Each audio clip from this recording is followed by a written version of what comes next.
Peace, y'all. We are on another episode of HHDG Media, the podcast. Shout out, as always, everyone that's been tuning in, sharing, letting others know about our podcast, our company, interviews. We appreciate that. Everyone's normally tuning in through our YouTube channel, but also through our Facebook group, HHDG, which stands for Hip Hop Discussion Group. As always, you can see on our bottom banner, hhdgmedia.com. You can go to that website. You can check out the latest music that's put up there, our merchandise, upcoming events. Sorry.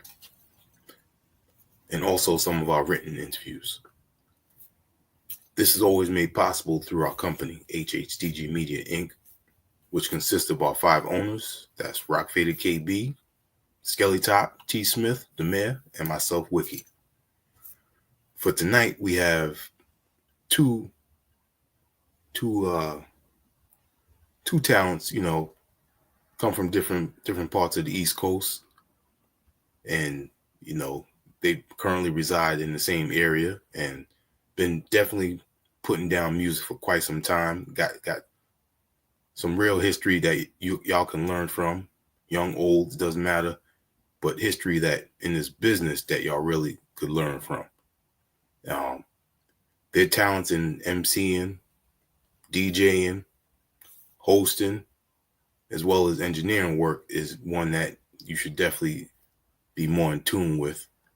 They just dropped a dope album on July 23rd, Toxic Masculinity, and we're gonna talk about that tonight, as well as the name speaks for itself, but it's a serious aspect in life, and the way they put it on display throughout the album is a true example of one to learn from, one to open your mind to, because everywhere you go, as soon as you think of those 2 words, it's just nothing but negativity. And coming from a person like myself, we always got the target on our back, so it's to be expected that there's always going to be something bad related to us, no matter where we are. So they definitely held it down. The MCing, content is there always, the humor is there, and above all, he keeps it with the culture, and he keeps it with the consistency of the climate of everything that's going on. And on the other aspect of that is the production.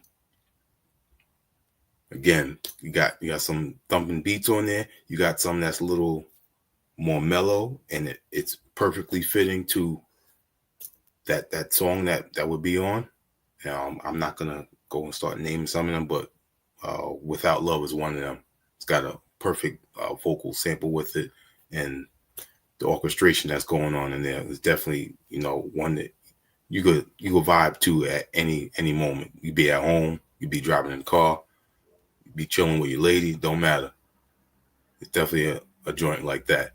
And again, we're not going to just talk about the new album. We're going to learn a little bit more about them as well. So again, like I said, one originally from Baltimore, and the other repping South Memphis, and now both living down in Georgia and Atlanta. So without further ado, Eddie Meeks, peace. And How you doing, man? I'm doing great, man. How are you? That's good. I'm doing good. Thanks for having me. Absolutely. And also DJ Pocket. Peace. Yeah, what's good, bro? How you doing? Chilling, man. Chilling. Meeks, what up? What up, Pete? Chilling. All right. Thanks for having me, man. That was a hell of an intro, man. Oh, the brother do it right. Appreciate do it right. Yeah. Yeah, you got to do it right with 2 talents like you on there. Got to come correct. I appreciate that. Thank you. Yes, sir. Definitely. Now, before we even go into the album, let us know how long the 2 of you have been in Atlanta. Oh man, I've been here since straight out of high school, 1989, fall of '89. A couple of temporary stints back in Memphis, but for the most part, nonstop since 1989. Yep. And I touched down November of 2000, but I've been back and forth to Atlanta kind of on a regular since about 94, 95. I went to college down in Tennessee, and this was like the besides Nashville, of course, this was like the next closest big city. So that's where we would come to make sure we get some flavor and everything. You know what I'm saying? So Gotcha. I was very familiar with ATL before I moved here. You had a family down there, or just because of the music? Because of the music, but I did have some family down here. But I would come down here and go record shopping. Ah, okay. Yeah. Tearing down the record stores in the 90s down here. Mm. Yeah, for me, I visited Atlanta once when I was like 12, 13, and I never forgot about it. So when it came time to get out of Memphis, because I definitely had to get out of Memphis, I was like, where would I go? And Atlanta was the first thing popped up, man. And like I said, I've been here ever since. See, that's interesting because I got family, aunts and uncles that grew up on Staten Island up in New York, and a few of them in the 90s moved down to Atlanta. Yeah. And one of my stories that I remember, my aunt that still lives in the Bronx, my first time going down there, we took an Amtrak. And it's crazy. I remember the toy I had too on there, a light bright. You was young. Yeah. You was a young cat. But now your family came down here in the 90s. I know it was during that Freaknik era, and that's when Up Top got real acquainted with Atlanta real quick, because they was like the rent is what? How much you paying for? 1 bedroom, 2 bedroom, 3 bedroom? What? Oh, we out here. And next thing you know, boy, yeah. Yeah, it ain't like that no more though. Everybody know about it, so now. yeah. And the rent is crazy. It caught up with the times. That's all. It caught up for sure. Yeah. Overnight. Now it's time to start hitting that property management. Oh, no doubt. Yeah. Absolutely. Big time. Yep. Mm-hmm. So DJ Pocket, tell us, what was your first introduction into hip hop before you started DJing and production? Man, my first introduction to hip hop was through my sister. Shout out to my sister Nene. Everybody gonna be hearing about her all the time because that's who gave me my foundation as far as music is concerned. She always played music around the crib a lot. And when I was real young, I mean, she started taking me out to like roller skating rings, stuff like that. Took me to the Fresh Festival when I was young. Wow. Seen LL come out the box and Big Daddy Kane come out in the tub, like the whole nine, thanks to my sister. And what really sealed the deal for me, one day I was cutting school and she dedicated a song to me on the radio. It was that Yo Little Brother, Nolan Thomas joint, and she dedicated that song to me on the radio. And from there I said, I want to be a DJ. I want to be that dude. I don't know what made that, you know what I'm saying? But from there I started doing pause tapes and all that, and tearing up my father's record player, and before I know it, I was DJing parties. You know what I'm saying? It's crazy.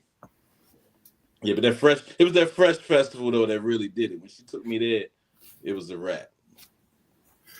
That's dope. Wow.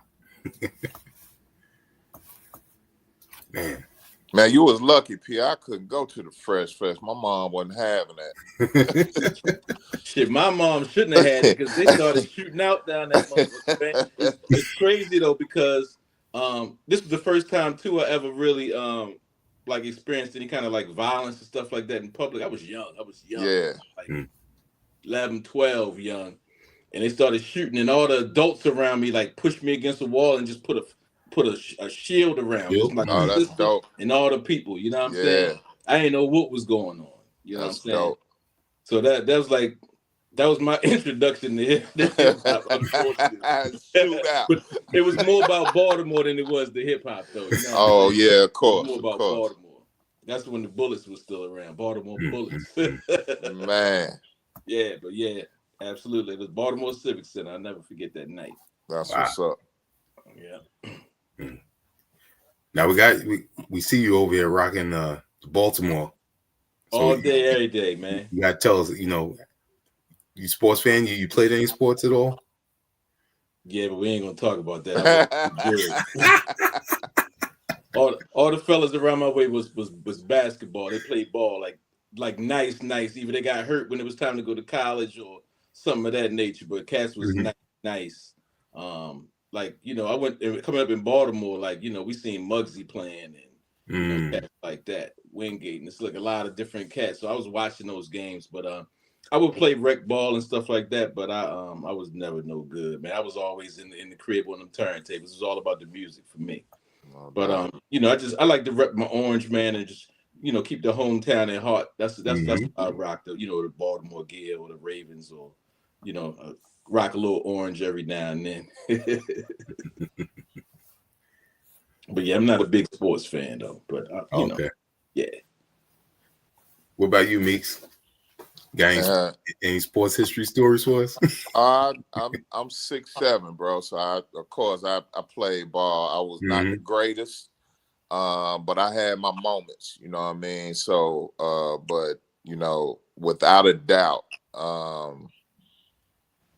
hip hop took over. On all fronts, and I just kind of been dedicated to it ever since. I don't know, it was something about it that just kind of like brought me out of whatever little shell I was in at a young age.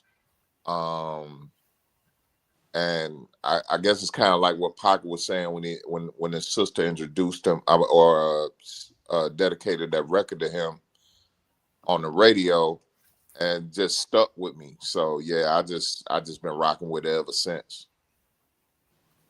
And speaking of radio, like radio was different back then. You know what I'm saying? Like it was, I don't know. It was real, still community based. You so you could still call into the radio, request records, get shout outs. Yeah. You was learning about what was going on in the city, winning tickets online, all of that type of stuff. So it was still real community based. And believe it or not, Baltimore is a very community based type of city. Still to this day, they still get down like that on the radio and everything. So that was just, it was inevitable, in Baltimore to kind of be connected to the actual Black culture per se, and that was a big part of it. Breakdancing battles, like everything was going on in Baltimore that was going on in New York. They were bringing it, from New York to Baltimore, as well as us having our own culture there as well. No doubt. And me being from Memphis, it was totally different from me. It was purely media influence, TV, radio. We had our record stores, but if I saw something on TV or if I heard something on the radio, I'm immediately going to the store to see if they got it in there. So yeah, it was a little bit of a different experience for me, and of course, the East Coast influence was the first. We didn't start getting West Coast music until I was like 10th, 11th grade. Oh. Yeah, I remember Fila Fresh Crew and first time hearing something about NWA and Too Short and cats like that. So yeah, it was a couple of polarizing events in terms of music and getting in touch with hip hop coming from where I come from. Gotcha. Yep. Now, when y'all, when anybody, moves to another region or a city outside their state, it's a little bit of a, cultural difference because, way people go about their way of life. What was a little bit of a shock for you two going when you started living in Atlanta, like an adjustment type of thing? I know first off for me was how spread out it was. And then, I come down here 89, I got no transportation. So it's like, I went to school in Marietta. So there was a lot of time spent in Marietta, Georgia, which ain't a whole lot popping in Marietta. you know, you had to get in touch with the bus routes and public transportation and MARTA and all that. But that only lasted for like a full school year, and then for like my sophomore year, I brought the whip down. So that opened me up to a whole lot more. And then shout out to my man Mello. He introduced me to Decatur, Georgia, which is East Side. And man, that was like Memphis to me. So it wasn't really a culture shock. It was just kind of growing up into your surroundings. Like I said, I first got here, I didn't have transportation, couldn't really get around. I probably didn't need it anyway, bro, to be honest with you, because once we started moving around, yeah, it was a problem. So yeah, but I just remember the first time I went to Decatur with Mello, and it took us like 40 minutes. And I was like, yo, what the fuck? I'm like, we still in Atlanta? He like, oh yeah, bro. Yeah, it's just spread out. So once I got, you know, adjusted to that, I was cool with it. Now and being here as long as I am, everywhere you go now is a 30-40 minute trip, and you just kind of get used to it, you know. So I think that was the biggest thing for me. Atlanta is a major city, to say the least. Got you. And how about for you, DJ Pocket? Yeah, when I touched down in Atlanta, it wasn't hard for me to you know, get accustomed to what was going on and get acclimated to the environment.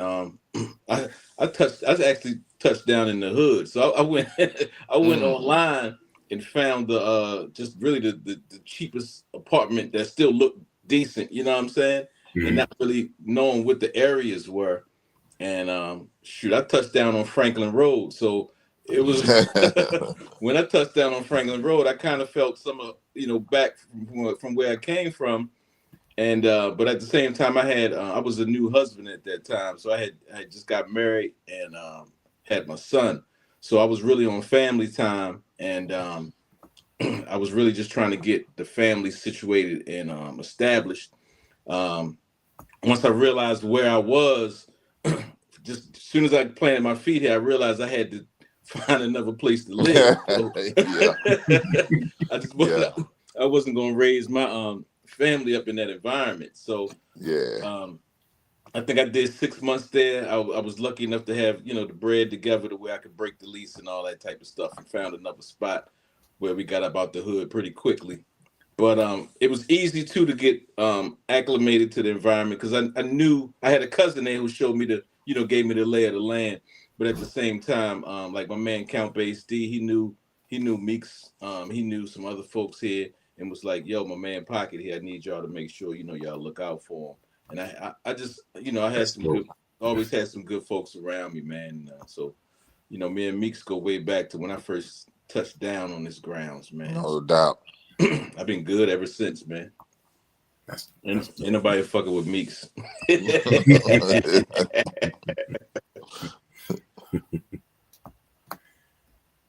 Yeah, I was gonna mention the thing about Atlanta hip hop is almost everybody knows each other, even if you're not in the same circle. You know, you're familiar with that person's music. And between you mentioned Count Bass D, got the whole Binkers crew, Yemen Somali. You know, there's a lot of people down there that y'all work with throughout the years and know. Yeah, you got to remember too, in Atlanta, it's two scenes too. It's like the mainstream scene and what's going on and cracking there, and then you know, it's also the independent scene. You know what I'm saying? So it's two different worlds in one, and sometimes they do collide or, you know, cross paths at times. But there's two different scenes in Atlanta. I actually my first touch with hip hop, I think when I first got here was I was looking for the studios, so I found out Patchworks. So I had people from Baltimore that was coming into Patchworks, and that was like where I was hanging out a little bit. Not a whole lot, but I was up in Patrick's when I first got here. Plus, I was fresh out of college for engineering, so I was checking out all the studios trying to get a job or an internship when I was here. And so I was going to all the major studios and just trying to make my mark.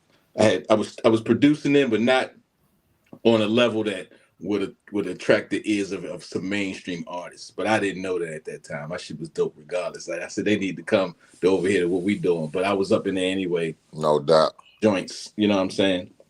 And met some real folks, during the time. So, That's dope. Yeah.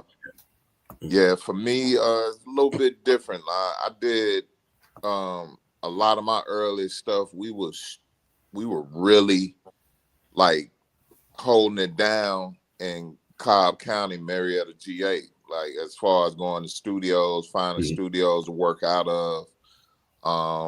We basically locked down our first deal out of Marietta. I hadn't even done anything in the city of Atlanta yet. You know what I'm saying? So when you talk about knowing about people's music, I think it's safe to say for me that Atlanta knew about my music before I knew about the hip hop scene in Atlanta. And that was like a crazy introduction for me, because it was like we did everything we did, from getting a deal and being in Rap Pages magazine and all of that. We did all of that from Marietta in the Smyrna area, like, and then to realize that, wait, it's a whole it's a whole thing going on down here. That just kind of bugged me out. So that's when I got in touch with Binkus and Mass Influence, and start seeing the Micronauts a whole lot. First time I ever saw Star. Nice. Just that whole thing unfolded differently for me. So it was a bug out all over again. But I'm thankful for it, because I mean, all those cats I just mentioned, they still around today and they still doing their thing, still making noise. So it's a beautiful thing. That's dope. Yeah. Yep. That's beautiful. Yep.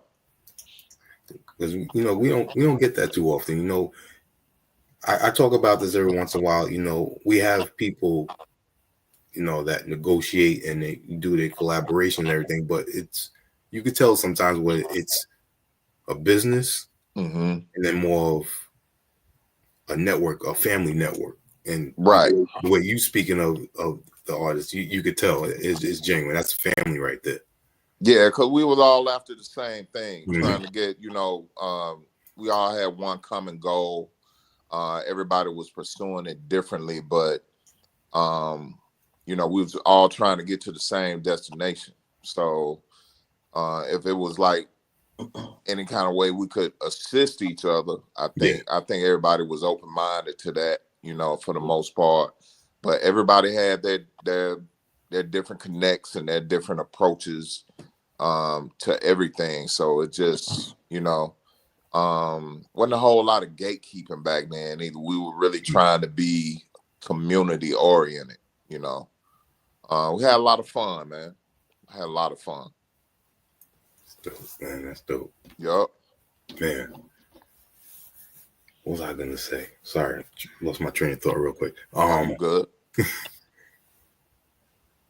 Talking about your first deal, if anybody's not familiar, you talking about Prophetics. Mellow. Not Prophetics? Nah, Eddie Meeks and Tarico. Oh, and Tarico. I'm sorry. Yeah, okay. The first deal I got was for EP entitled Larger Than Life. We were able to lock that down. A trip we took out to Cali and did the label run out there, and came back and thought we had wasted our time and our money. Then you get that fateful phone call, and got a call from Sirius Entertainment. Shouts out to Mike Karen, executive over at Atlantic. I think he might have got removed from Atlantic recently, but I ain't really keeping up on that. But it seemed like I saw something about that. But He was big time exec at Atlantic at the time that we got this deal, but he had an independent label that Socrates, DJ Adam 12. He did some work with Buckshot as well. And he pulled me and Tharico's project on that independent label. So that was the first one. Okay. Yeah, we talking about like 95, 96. Got you. All right. Yep. And DJ Pocket, when did you establish your label, your company, Serious Knock Entertainment? So Serious Knock Entertainment was I had started when I was actually in towards the end of my stint in Tennessee, but it really didn't really pop off. I didn't really start releasing anything until I got to Atlanta. My man Count, I met Count when I was in Tennessee, and he was telling me the whole time to release music. But where I came from and my environment, cats was getting deals and stuff like that. So that was really my mentality, more of just releasing stuff for myself independently. And even Count, he's telling me to release stuff independently, but I watched him have a record deal. I was in the studio with him while he was recording his first album, you know what I'm saying? And so to me, I didn't really understand why he was telling me, like, yo, you need to do this shit independently. Like, yo, fuck the mainstream shit. That ain't really where it's at. I mean, it is if that's, the type of audience you're trying to cater to. If that's what you want, yeah. If that's what you want, if that's the audience you're trying to cater to, I think I wanted the financial rewards from that environment, but that wasn't the type of music or messages that I was trying to put out to my people. You know what I'm saying? So got you. Yeah. I didn't get all of that back then. I didn't get it like I did once I, got to Atlanta, got my feet planted good, and really matured a lot. And I was wild still back then, man. I was wild, man. But once I watched Counting what he dealt with label stuff, and then I just really started learning from him. Went through the process with him when he dropped the White Spit, so I seen how the whole independent thing worked for him. And from that situation is when I started understanding and really started listening. I was hard headed, man. I had to kind of go through things and understand for myself before I would listen. And that's once I saw that and saw what he went through, and that's when I was like, okay, I get what you're saying now. And that's when I started to form my own label and start releasing my own music. Got you. Had a great mentor right there. Shout out to Count Bass D. Oh, absolutely. Big time.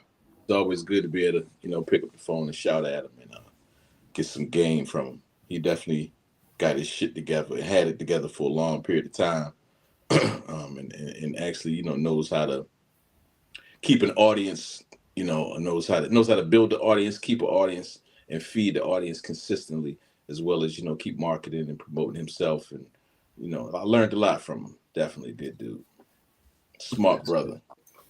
And I gotta give it to him, because I don't think enough people do. One of the best producers, one of the most talented producers I know, man. That brother got skills beyond skills beyond skills. You know what I'm saying? So shout out to my man Count Bass D, man. Yep. Real. Definitely.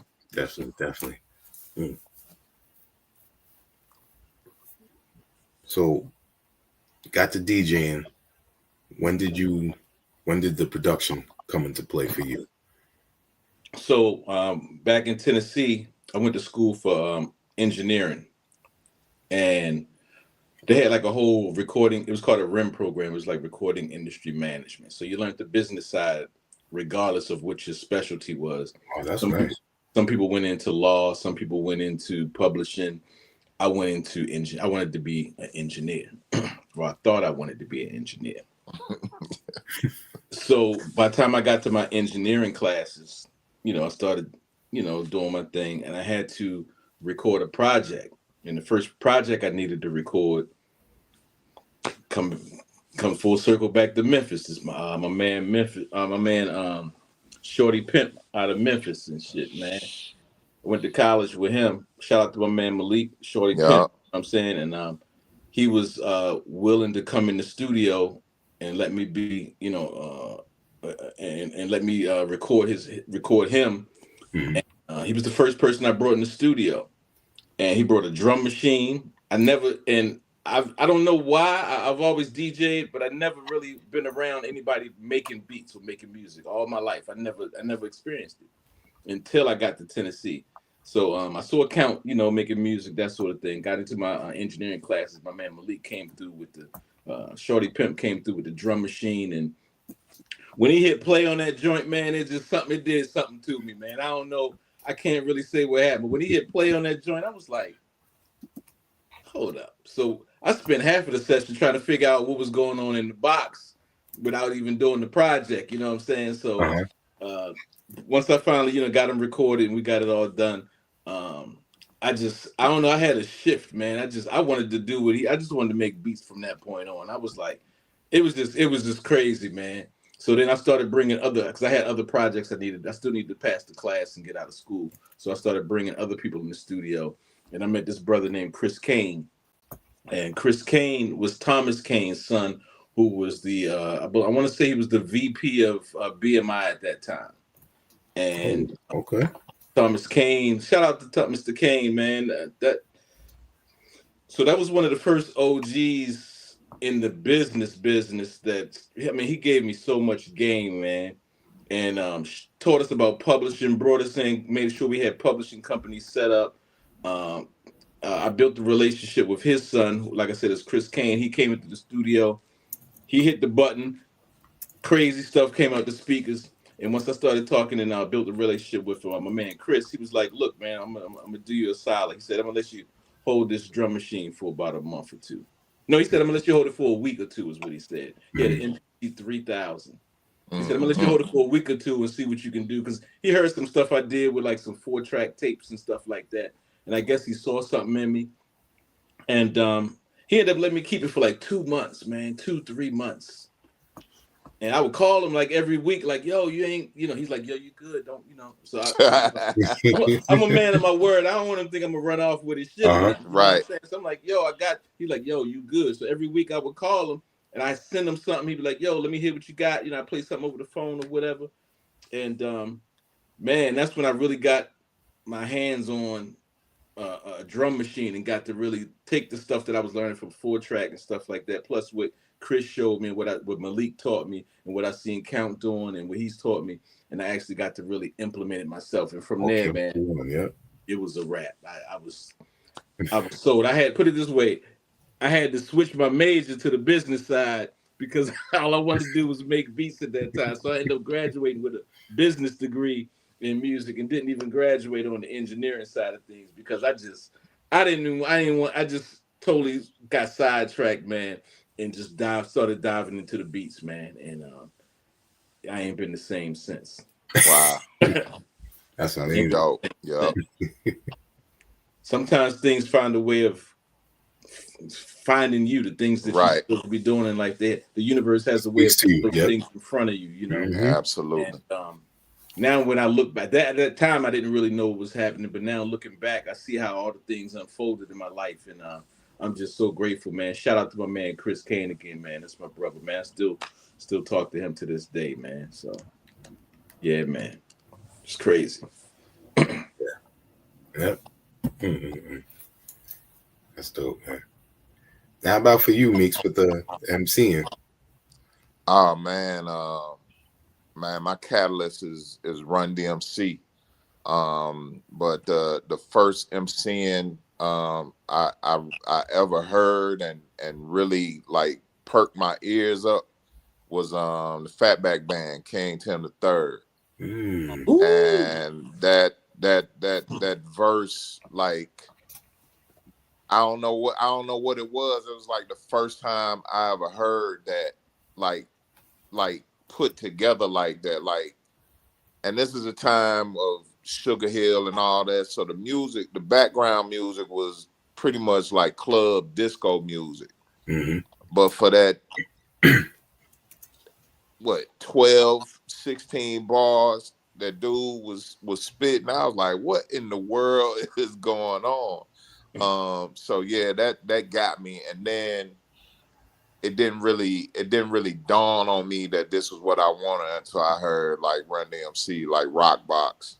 And I was just like, that's what I want to do. You know what I'm saying? Now, historically, the story goes that my father was a big Party record fanatic. So Party records is like Red Fox, Pig Meat Markham, Rudy Ray Moore, stuff like that. So the story goes that he knew these records verbatim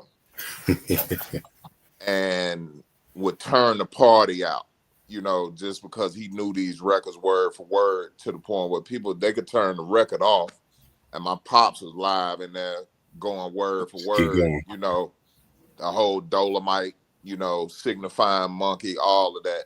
That's dope. I gotta imagine my mom was there. Matter of fact, I know she was.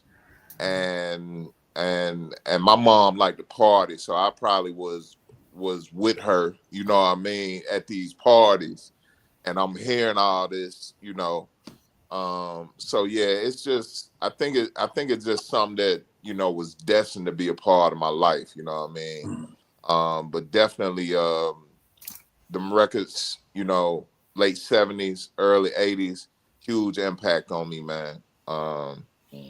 I got some of that shit in the car right now, so I never turn my back on that. I know where I come from. I know where I get this from. So it's part of the reason why I do it the way I do it now. I never knew that, man, but now it all makes sense, yo. Mm-hmm. What's that? What you mean? I never knew that part about you, that like that Pops did.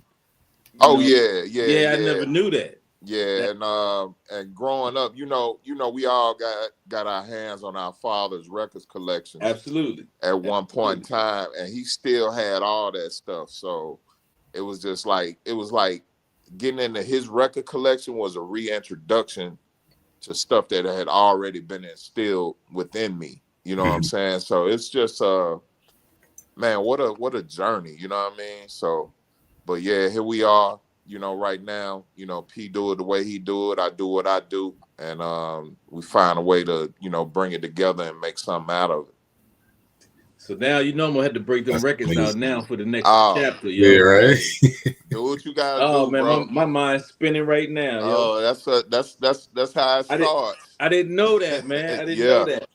Yeah, man. Yeah, man. To hear my mom tell some of them stories about, because Memphis is a big music town with Stax and all of that. Matter of fact, my grandmother's house is on the same street as Stax Records, Stax Recording Studio, all of that.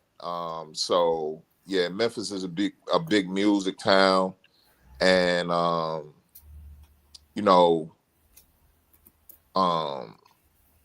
just I wish I could have been at some of those parties, like when some of those first records came out of there and stuff like that, and they were just celebrating the city and all of that. It had to be a magical time, you know what I'm saying? I think we're an extension of that, Yeah. Definitely. Shout out to Mama Meeks. Yeah. No doubt. G, boy. Yeah. No doubt. Yeah. No doubt. G right there, man. Indeed. I give it real quick. I give it to my mom's too, because when I told her that this was what I wanted to do, she has backed me 1,000% since day one. That's really the only way I could get her on the album, because she knows what I'm out here doing and what I've been trying to do for such a long time. So she's always been supportive, man, and you don't get that a lot of times. That's the truth right there. For real. I think she might have outshined all of us on the album, Meeks. I think so. I think so. Hey, but those she has some powerful words on that message that she left. Oh yeah, that and it wasn't, and then those words that go beyond the music. You know what I'm saying? That actually, those were her words directed towards me in real time. You know what I'm saying? As a young man growing up. So yeah, it's just I had to have that aspect on the album for sure. Yeah, man. When you sent me that clip, man, it was like, it was heavy. It was heavy because like I could hear my mother, you know what I'm saying? And Right. rest in peace to my moms, man. But it was heavy, man, when I could feel where she was coming from. And I was like, those are some lessons I was getting. And I missed that, but I felt like I was still getting it through Meek's mother. You know what I'm saying? No Like doubt. it was just this whole I know we're not there yet, but this whole album was just a real it was a real, I want to say roller coaster, but in a good way, like of emotions and elevating of skills and even the relationship that I got with Meeks that I've always had that even got stronger. Like a whole lot of stuff happened through this album, man, and it really opened up a lot of doors for us, man. It was a hell of an experience, Yeah, man. to say the least. And then funny, Pocket got that clip of my mom. He was like, "Yo, that's your real mom, or you got somebody?" I was like, "Nah, that's my mom. That's my mom, yeah. That's her. That's what made it real. Yeah, that's her. Yep, Yeah, for sure. Yeah, That's dope. Yeah. Well, right there, that's a perfect segue to talk, get into the new album, Toxic Masculinity. And that the key thing that your mom said was, don't let anyone compromise your manhood. Never. And they try to do it every day, don't they, brothers? true. They try to do it every day. That's the daily fight with me. Yep. And you of course, we do the music the way that we do it. Neither one of us is living off of this by any means. So we have to do what we have to do, and we have to go up in these jobs and these corporate places, and work with total strangers 8 to 10 hours out of the day. You know what I'm saying? It really tests you. It's a major test, but I again, shouts out to my mom. She prepared me very well. I know Pocket's parents. I think they did an excellent job with my man. You know what I'm saying? It ain't no holes on this interview right now. So us in corporate America is some different dudes, and I wear that proudly. You know what I'm saying? But I can rock with the best of them. Yeah. But yeah, never compromise your manhood. Any man, I don't care what your race is. It's open season on men right now, and I don't have nothing against women at all. I love women, but to realize, as my personal experience, probably both of y'all experience too, as black men, it's hard out here, man. It's hard, and it gets harder every day. Yeah. Yeah. Yeah. And it goes hand in hand with a lot of things. Anything we go throughout history, scientific, an invention, they say it was discovered by this person. But we don't always know that someone across the world might have created something at the same time, but just because it wasn't public, there was no publication for that, or someone out there to let the rest of the world know.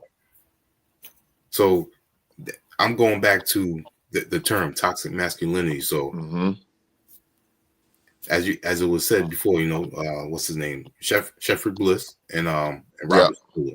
Robert Stoller, yep. So they created the term, but it could have been, there could have been someone out there saying this term without using those exact words to describe it. Yeah, I mean, it's various different variations. I think an old school term is like male chauvinist. Right. You could throw pig on the end of that too. Right. It's been brought to our attention in various ways over a lifetime, you know what I mean? But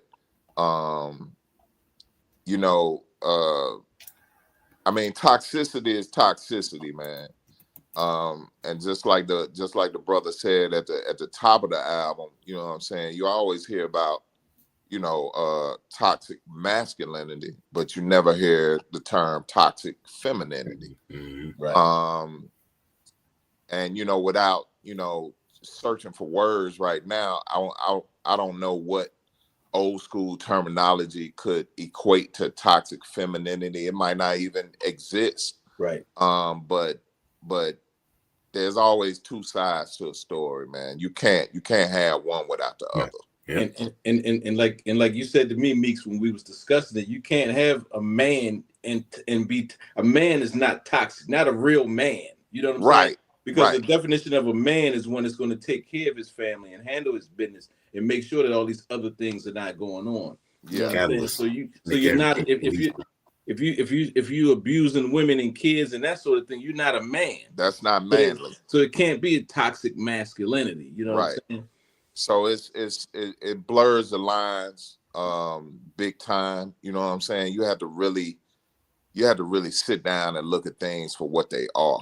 You know what I'm saying? So it's just like, nah, that's not manly at all. That ain't got nothing to do with manhood, putting your hands on somebody, right. Stealing from somebody, doing somebody wrong on purpose. Just waking up every morning being an asshole. That ain't got nothing to do with manhood. Right. Exactly. Any baboon could do some stupid shit like that. But you know what I'm saying? Real men handle their business and they respect children, women, property, the world, the planet, however you want to look at it. You gotta make that. You gotta draw the line. Yep. On something like that. Mm-hmm. Yeah. And that was all just another part of the agenda to try to taint us and make us look a little to see us in a different light. That's what I believe. That's all. No doubt. That's real. Intended to hurt us. And I mean, not even to go into it, but like you're starting to hear a lot more now about. From me, I watch the news just so I can stay attuned to what's going on. I'm hearing more accusations now about black men and young girls more than I've ever heard all my life, because I'm not saying it never happened with black, but that's not a stigma of ours. That's not something that really we are attached to for the greater good, for as a culture and as whole. Like me personally, I didn't got into it with people over other people's kids because they disrespecting kids in my space. In my environment, me as a man, I'm not gonna let nobody else disrespect no kid, even if they ain't mine in my space. You know what I'm saying? That's how I was brought up. You know what I'm saying? So, like, what we consider manly, and it ain't got nothing to do with all that other stuff. And that's another spin they trying to put on us now because of one or two bad seeds. You know what I'm saying? No doubt. We ain't going for that. That ain't us, and we ain't going to accept that. And it ain't going down like that. Not today. Nah, these agendas are real out here. You just got to be mindful of what you're dealing with, who's pointing the finger at who. Yep. It's it's tough to navigate, but it's doable. You know what I mean? And so we hope that everybody out there that did listen to the album, I hope they really listen to it and understand where we coming from, because I mean, it's needed. It's people need to hear what we got to say out there. You know what I'm saying? Because it is real. A lot of people still kind of lost and still kind of sleepwalking out here, man. And it gets realer and realer. It gets more real every day, man. Absolutely. So we're trying to open up the eyes to some of our own, but even especially the younger generation out here, because they got so much technology and so many distractions in front of them. They don't even really know what's going on nowadays. So for sure, still capture them with some of this music that we put in. Mm-hmm. Yeah. Before I want to go, track by track, but before we go into that, let's talk a little bit more about the album cover. Oh yeah. Yeah, we were shout out to my man Big Tone, man. Big Tone on the covers. Man. Yeah. Man. You need some artwork. That's a good dude to deal with, because he will listen to your ideas, your thoughts, and I don't think he's missed one yet, P. For real. That's the only person I get to do my cover. So any artwork you see from me that's an album cover, There's only, I think, one cover, which was my very first one that he didn't do. After that, he's done all of my artwork. So Yeah. all of my Yeah. covers, I should say. Yeah, But he don't not only racking our brains about, you know, the title and some of the content for the songs, but when the dust settles and you done, everything is mixed and it's time to like start thinking about getting this out to the masses, then you wanna know what image is gonna represent this. And we threw a lot of ideas back and forth. I think one of them that kind of brought it home was just thinking about that BDP album cover, Sex and Violence. Yep. I remember the how colorful it was and the imagery on there, and it was, you know, thought provoking and shocking, you know, to the eye. Mm-hmm. And I felt like, you know, what we had brought to the table musically, I think we needed a cover we definitely needed a cover to match that. You know what I'm saying? So we just, you know, me and P pretty good about, you know, throwing stuff at the wall and seeing what sticks, you know what I'm saying? So I forget what it was. I had to be at the crib or something like that, but I just started thinking about, you start thinking about the title. So once you get the title, you start thinking about imagery, what depicts it, what defines it. Yeah. And I just started thinking about different times where it might have been a racial situation, imagery or something like that. But I just started thinking about like magazine covers. I remember there was a GQ, it was either Esquire or GQ magazine with LeBron James with his arm around a little frail white woman dribbling a basketball with his mouth open, looked like he was screaming. And I remember some pundits, some community activists calling the magazine out on that, like, y'all ain't fooling nobody. Like we know what we looking at right now. Like Right. y'all was smooth with it, but don't think you getting away with it. And then you start thinking about historically, you know, what the meaning of a movie like King Kong represents. Stuff like that. So here you got this big ape with the little frail, pretty blonde white woman. You know, he's smitten. She's scared out of her mind, but she don't want nothing to happen to him. Blase, whatever. But we all know what that is. So I just was like, yo, we need to go hard. And like I said, Tone listened to us, you know, while we was hashing this all out. And he came back with that, man, and I just it wasn't no going back to the drawing board after that. And you sent some pictures to me too. You sent a few pictures and some ideas that you had. Yeah. Forwarded that to Tone. Man, he pulled it all together, man. Yeah. And it was like that was the one shot at it. That's what he sent us out of all the discussions and the images that we sent. That's what he sent us, and we was like, yeah, that's it. Cut and dry. Like we got a cover now, you know? Yep. Yeah. Again, shout out to Tone, man. Y'all check him out. Cairo Inc. KYROINK on Instagram, man. He got definitely. Yep. He do a lot of work for a lot of people, from us to even some of the major stuff, Rihanna. So he do a lot of he got range, you know what I'm saying? Definitely. Yeah. Yeah, I put his Instagram in the comments, so you can also see it right now on the bottom. That's what's up. Yeah, man. Now, after the intro, we have the track Still Sharp. Mm-hmm.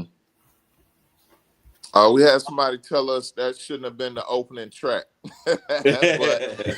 but you gotta realize that we scientists at this, and it's just like, you know, I don't think there was.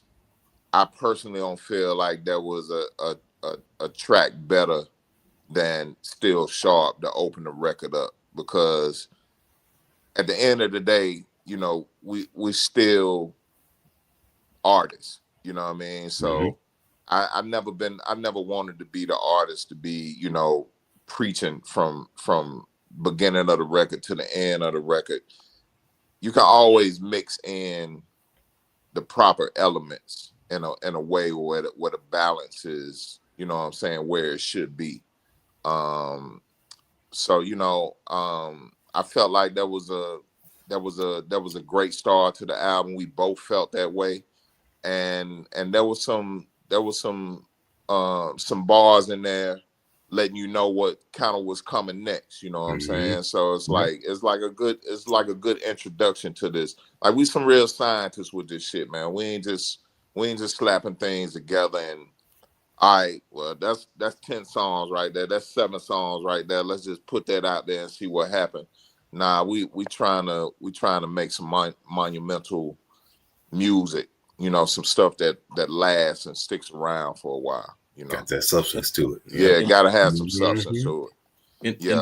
And then for me too, Still Sharp was you know, I was getting some hate around that time, so I needed to let everybody know too that, yo, we still sharp over here, man. We ain't on no bullshit. Like, you know, Cat's been running their mouth a little bit, and you know, I just wanted to shut a few folks up and let them know, like, yo, we still over here, we still doing it. Y'all don't want this. Don't come over this way talking no shit to us. You know, that's real right there.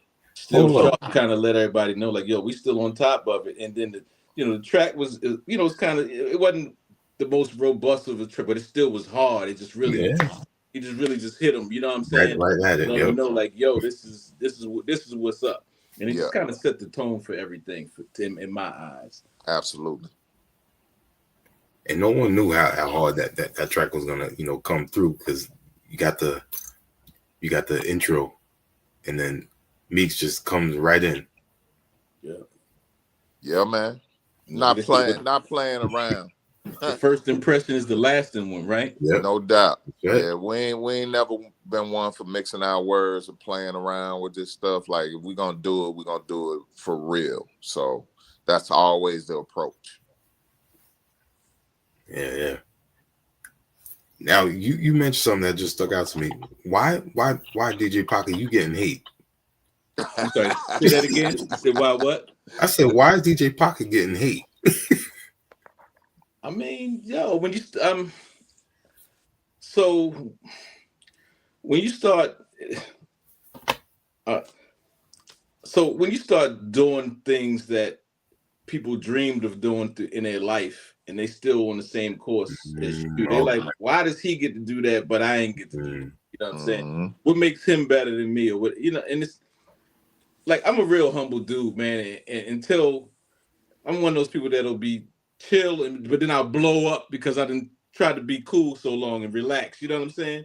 And it was just start hearing little things in the background, and little, you know, mumbles here and there. Like, I don't know, man. Cash just, I just feel like some people around wasn't showing the love that they should have. You know what I'm saying? And that's all I do is show love all day, every day, man. And when I start to get that from certain cats, and even some of our legends that we be around, man, they be on some bullshit, and it just make me kind of flex a little bit. That's all, you know. It is.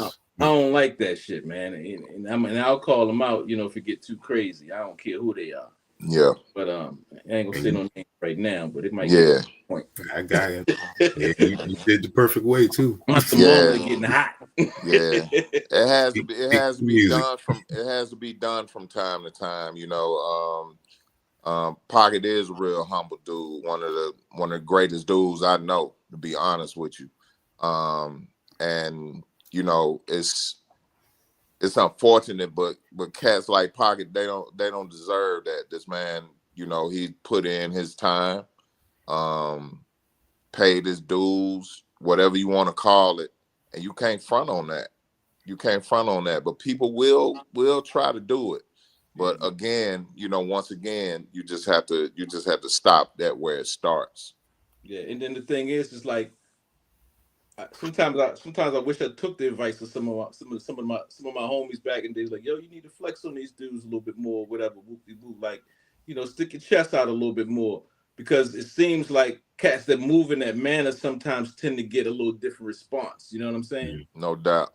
And for me, it's like the people that I've worked with, like I've been, blessed to work with some kids. Just like Meeks, me and Meeks both work with arguably the best MC ever. That's arguably, but one of the best MCs ever. So what made us, why did the universe bless us with that, with the presence of an MF Doom? You know what I'm saying? Mm-hmm. So it's like people feel some kind of way about that. You know what I'm saying? I got credits that some of the biggest producers out here don't have. That's real shit. I mean, that's just what it is. Hey, people in the chat want you to name names, Pete. Shout out to NJ's AK. Why I'm not seeing the chat, man? I gotta hit the button or something. What I gotta do to see the chat? Yeah, I'll put it back up real quick. Yeah, it's popping up on the screen. It's popping up. Okay, I got you. Yeah, but nah, man, Yeah, NJ the AK always starts some shit. I keep my mouth shut because I don't want my peoples to get in no trouble. You know what I'm saying? No doubt. But yeah, man, it's all love, man. We here to make music, man. We're gonna make better. It's only gonna get every album is only gonna get better, man. So, sure. Definitely. Shout out to my man Coop, man. Big up, Coop. Yeah, man, Coop. Another talent right there, man. No doubt. Y'all need some artwork. That's another person right there. Oh, definitely. Yeah, we know some individuals, man, that help us keep everything afloat. It's a great support system to have. You know what I'm saying?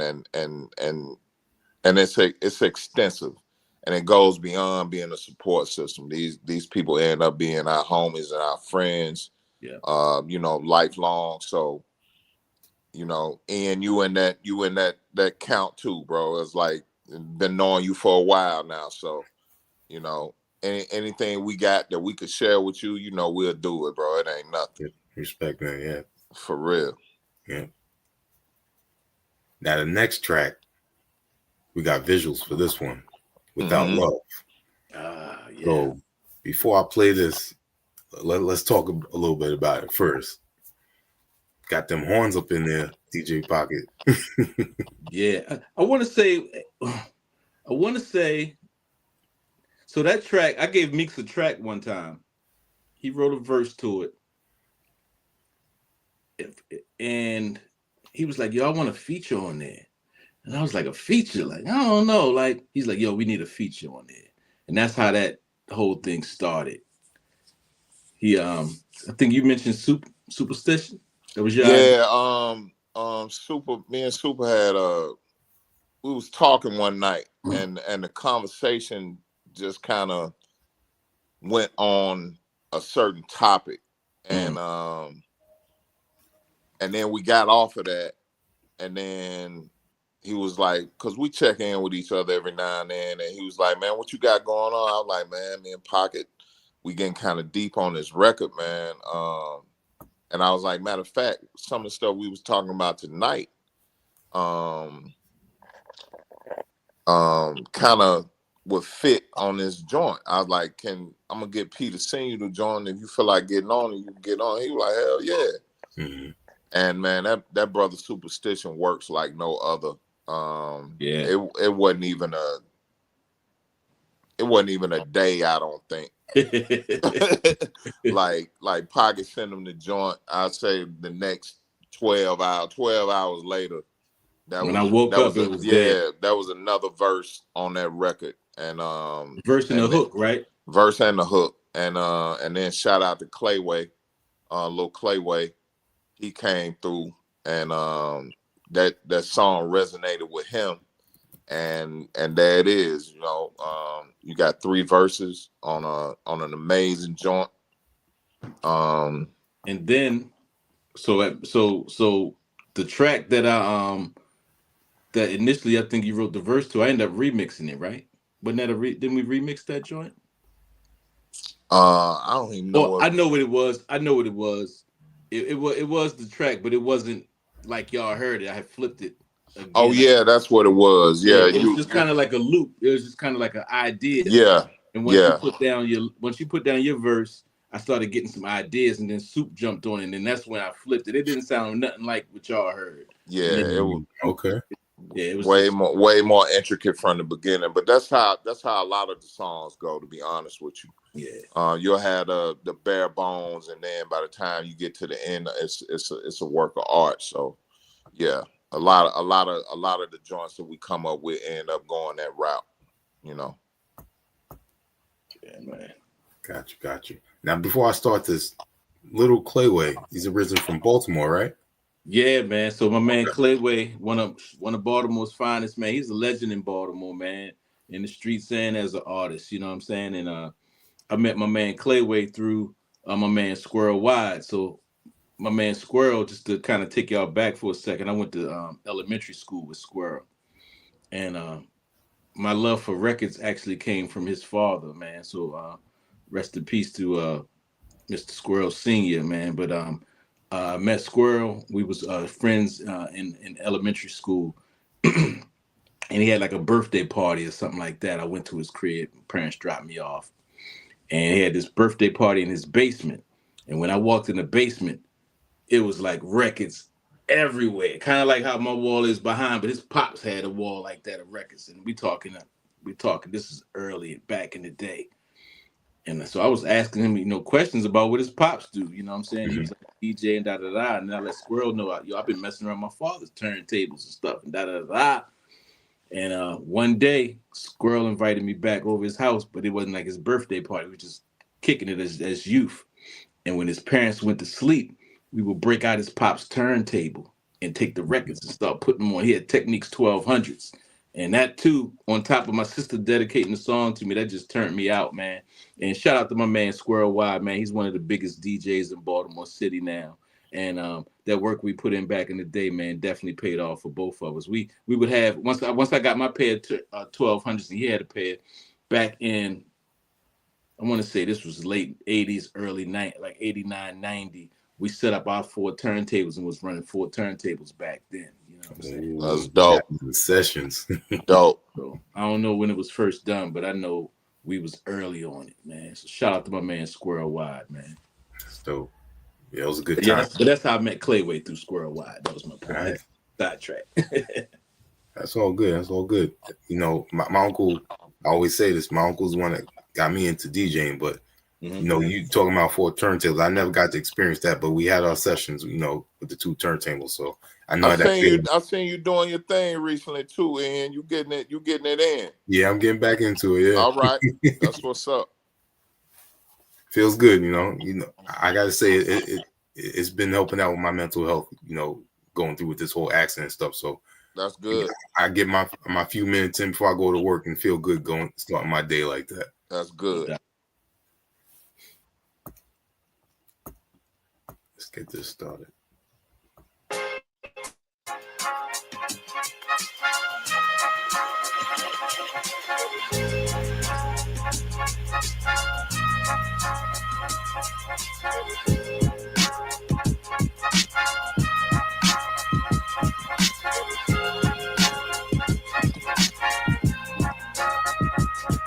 First Rockefeller breakup, then every day I wake up, somebody got a problem with Clay. I was stuck up in the streets, trying to make a way, moving like a pound a day. Where's the love? I know it ain't money and drugs, left the block. Then I start performing in clubs, make it hot. Cause I ain't trying to see that judge, cause what I'm not is a fan of correctional spots. I made a choice, do music and don't ever stop. Whether it sounds underground or selling like pop, connect the dots. 50 years old is hip hop. Some did it for the love and still got shot. You think I'm not giving it all that I got? Before and after the internet dropped, I learned a lot. All in the name of hip hop. They even tried to sell me dreams I wouldn't cop. Sent me contracts full of bullshit. Yeah, I wanna rap, but it gotta make sense. My music would sell, but I didn't have a hit.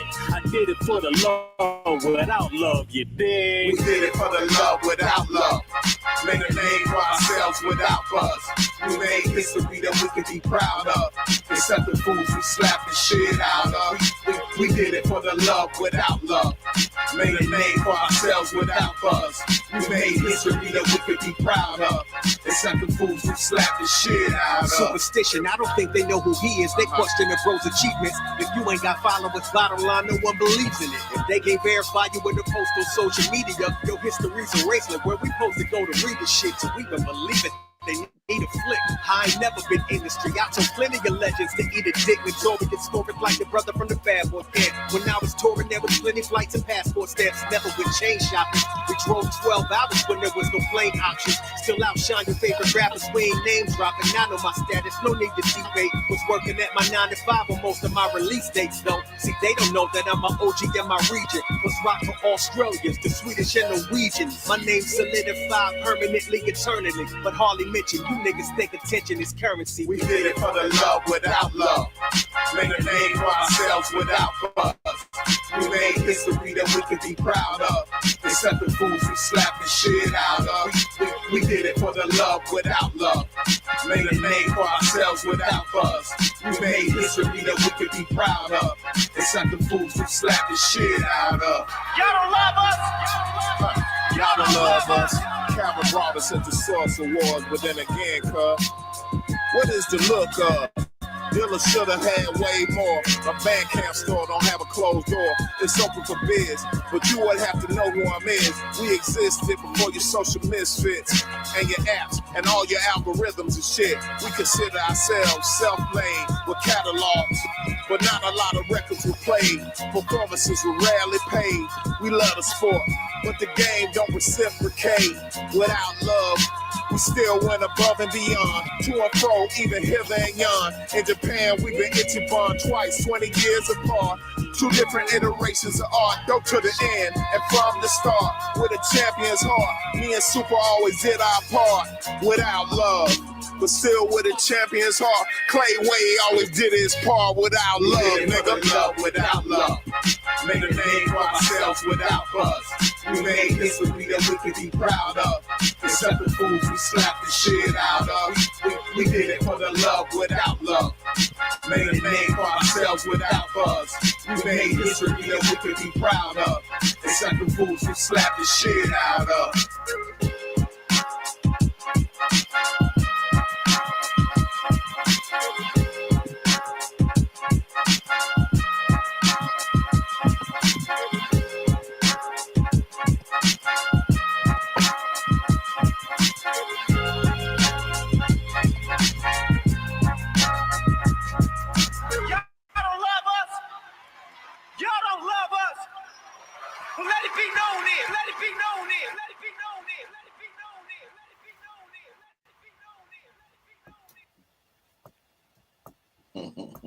Hell yeah.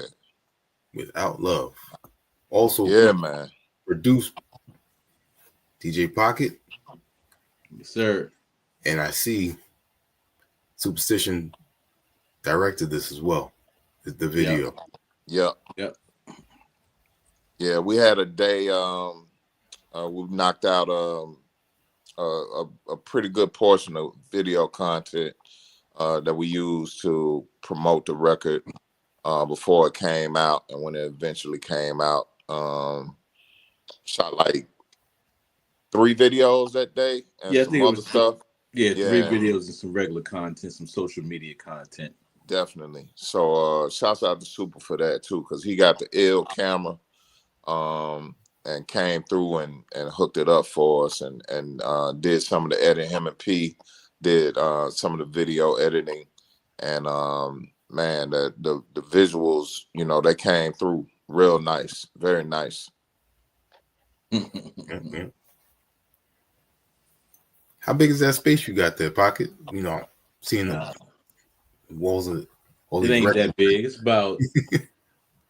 about 16 by 16 or something like that, close to 16 by 16. This is where you do your creating? Yeah, I got another space back there that I thought about taking the wall out and then just making it one big space, but I didn't. I don't know what it's going to do acoustically, so I didn't want to do it. I'm kind of used to where it's at right now acoustically. It's not the best it's supposed to be right now. I was told if I take that wall out, it'll be better, but I'm not willing to. I don't want to risk it right Go now through all that, yeah. because I gotta train my ear again, and that take time. And I'm kind of good where I'm at right now, so I'm gonna just leave it alone. And he gonna call me to help him take that wall down. I don't want to be responsible for tearing nobody's house up, bro. You leave that shit like it is, man. It's a load bearing wall. So they told me like it'll be better if I like when I had the folks come through. They said it's better to cut a piece out of it, not take the whole wall. Not the whole wall. Yeah. So I was just like, I ain't doing all that. And then plus, I hope to step it up a notch or two in the next couple of years. So, I want to leave it as many rooms as possible without having to convert it back in case I decide to rent it out or whatever. You know what I'm saying? Okay. Yeah. So it's less work I got to do when I get up out of here. No doubt. Now we are on track 4. Bet you won't say shit. Oh man, You won't say that shit. I think this was also a first step into the most sample-free material that I've recorded on and then eventually released.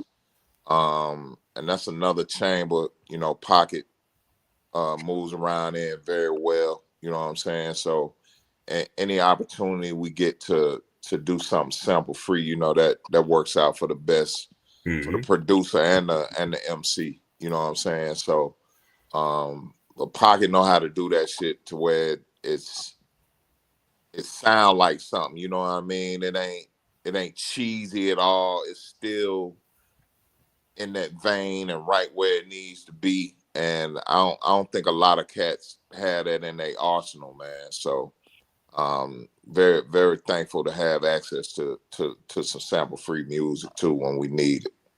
Yeah, definitely trying to go that route a little bit more, but not lose the feel of the authentic feel of music, which is kind of tough to do sometimes because these samples be so hard. You know what I'm saying? And I can play a little bit, but not like that to where I can really duplicate some of those samples and that sort of thing. Certain elements of it I can, but I definitely want to dig into the realm a little bit more of some more sample-free music as we move forward, because we can just do so much more with it as far as licensing it for TV and film and that sort of thing without, getting things shut down. And plus, the sample police, man, they out there, that shit is real. Yeah, for real. I done seen it's too many times when I'm watching Twitch and it just go blank, like it's just silent. Not go blank, but it's just silent. Oh yeah, DJ, but it's silent. They just pulling music out now, for samples and stuff like that. So, we're just thinking a step ahead and trying to start incorporating that in some of our music as well. Yeah, and I bet you won't say that is one of the records that kept us on track too, in terms of content. When it was all said and done, I think it was one of the records that kind of continued to blaze a trail for where we were going with the project. So again, just thankful for it, man. Just an opportunity to say some real shit, get some different views across, and just let it be known, I know what I'm pretty sure what you're saying behind our backs, but I guarantee you won't say that shit in my face, man. And if you do, hey, you brave, but it ain't gonna go good for you. So we'll just leave it at that. And then a lot of these songs were spawned too just from conversations we have in the studio. You know what I'm saying? Start having a drink and start talking about our day or whatever, and then like a lot of times these ideas spark. Or I might play a record or a sample or something, and it might trigger something in Meeks' mind, or I might ask him a question about something, and that might, spawn another idea. So I'm saying that to say I think the cohesiveness too between the music that I make with Meeks, and it's one of the reasons why I like to make music with him so much, is that it's so organic to like even beyond what y'all know, what y'all hear. I know how it came together and how it was formulated. It just makes it that much more real.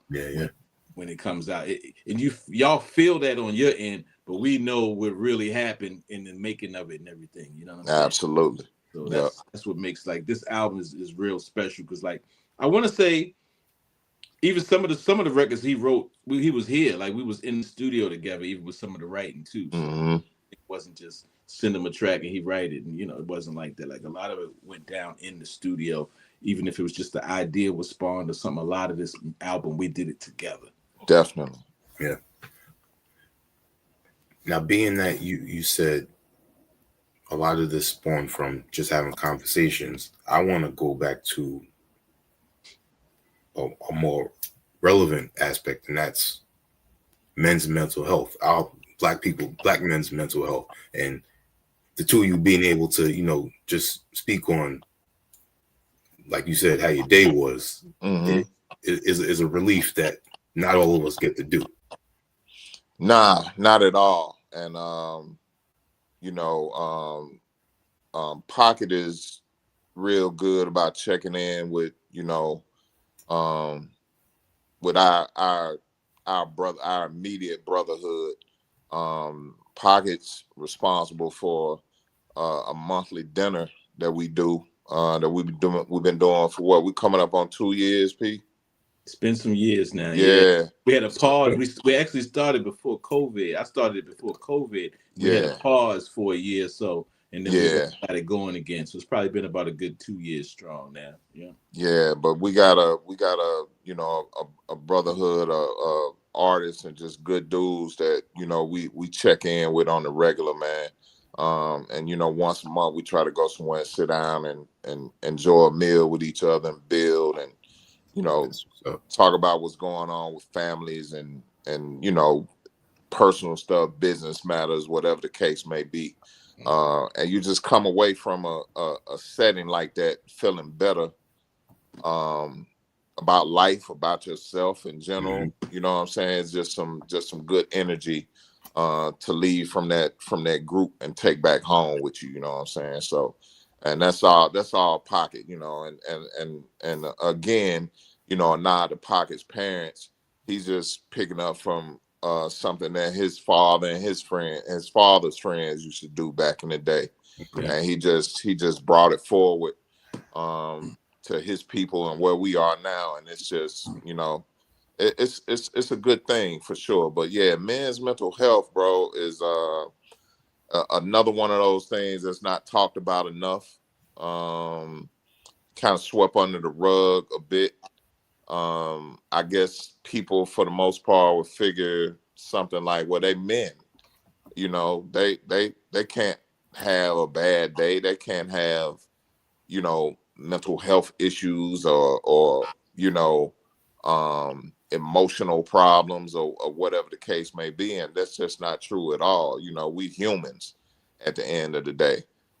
So yeah, it's a real thing, and there probably needs to be some more discussions about it. But hey man, I guess in due time, time will tell. You know what I'm saying? Maybe it'll evolve into something that can be recognized a little bit more. But yeah, it's a real thing. It's a real thing. Yeah, and let me just jump in real quick. I don't want to make this too long, but my pops, and I'm saying this because I would like to see some other brothers join in, man. My father had a friend who passed away, 20 some years ago, and before his friend passed away, he said I told my pops that I want you to make sure you get the brothers together once a month and keep everybody together and make sure y'all fellowship. And just make sure everybody's okay. If anybody need anything, just to let the brothers know that y'all got a support system. You know what I'm saying? So, my father's big in the church. So a lot of these brothers came from the church, not all of them, but they came together. And still to this day, the first Thursday of every month, those brothers get together. And this is 20 some years later. They've been doing it for 20 some years, and they never skipped a week. A month. They haven't skipped a month. Everybody can't come every time, what I'm saying? But there's always a group there. And I was lucky enough. I'm end up moving my father down here to Georgia. But before I did, before we left, actually, the day we were coming down, we stopped and had breakfast. It just happened to fall on that Thursday. and we had breakfast with his peoples, and I saw what it was about. It was somebody's one of the OGs in the crew. I think they maybe lost somebody in their family or something. So they had a card. They passed the card around and collected a bunch of bread and put it in the card and blessed them with it, before they left. And I got to feel that energy, you know what I'm saying?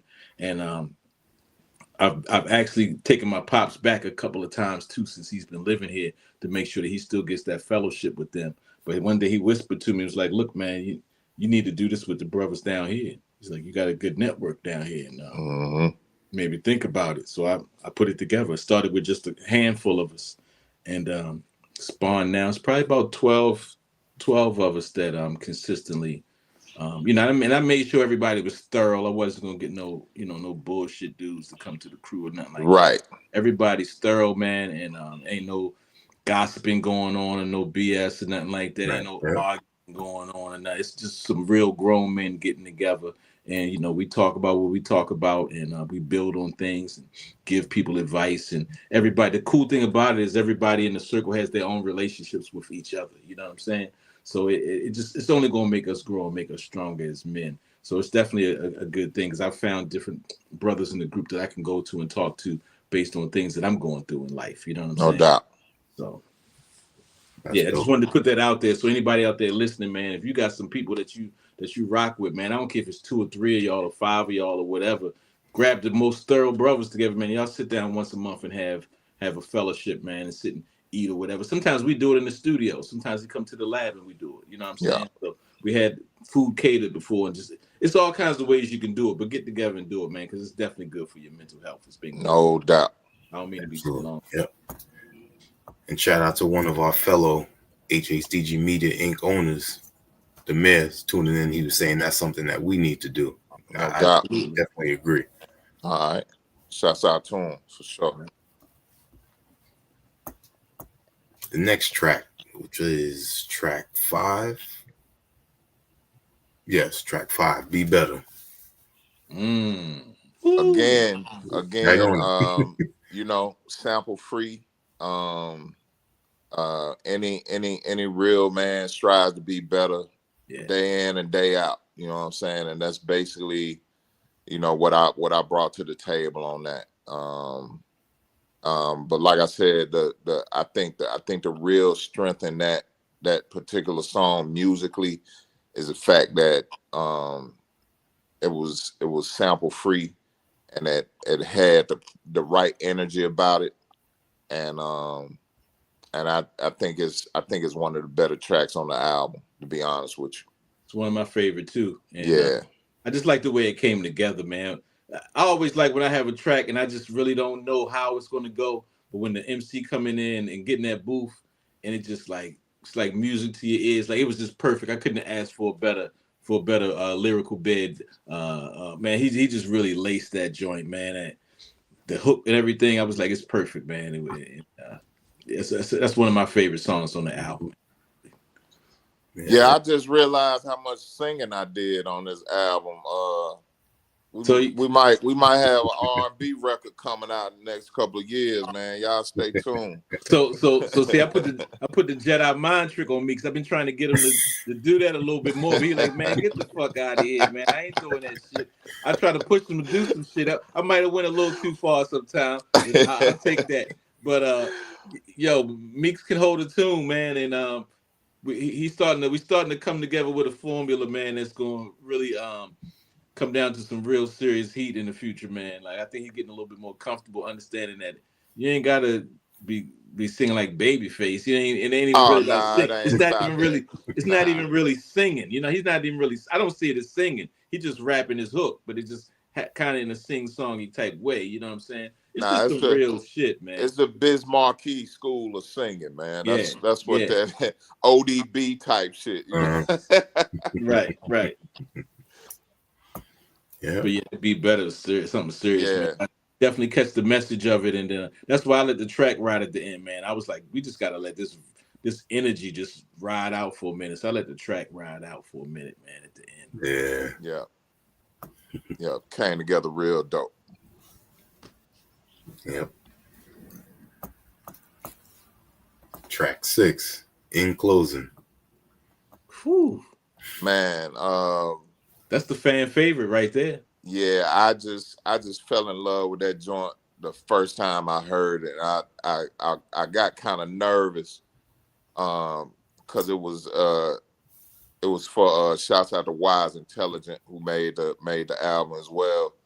Pocket told me it was a joint originally intended for Wise, but he was like, I don't think he gonna use it. I was like, man, please check in with him on that to see if I might be able to get a hold of that. And Pocket let me know I could get it, and man, the rest is what it is, bro. Like I instantly fell in love with that joint. Like it's just it speaks to, I think it speaks to a certain individual,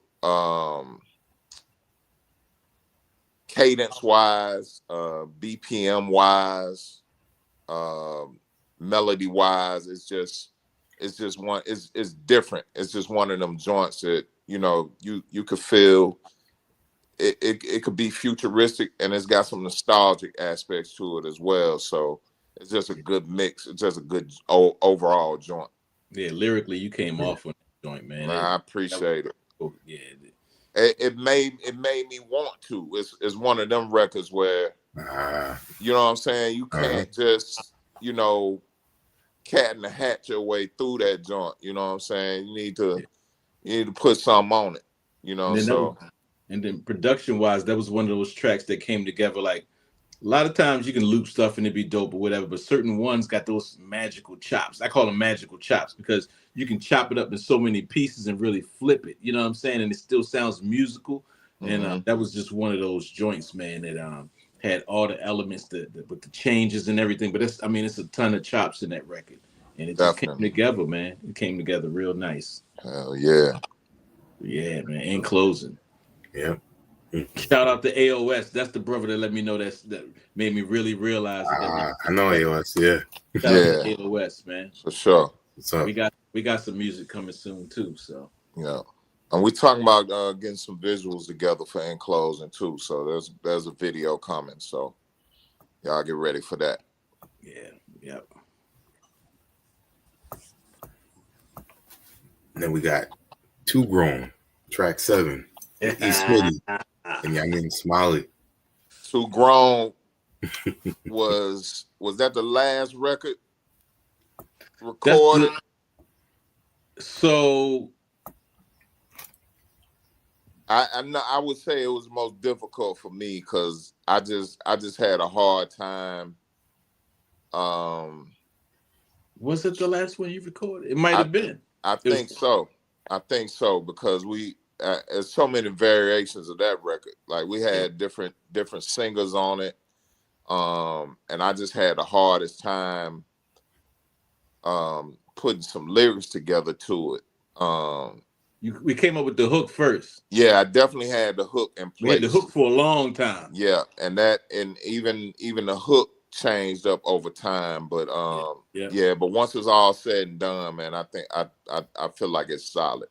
A lot of people like that record too, so it's just another good one. It fit the MO of the record, you know what I'm saying? So it had to be done, We need to do a video at the roller skating ring with that. You see, that joint remind me of roller skating. Pocket, that's crazy that you said that because when I listen to this song, that's what I think about. Yeah, man. That's that feeling, man. Yeah, it's got that feel for sure. Yep. I might not need to get on those skates right now. I would do it though.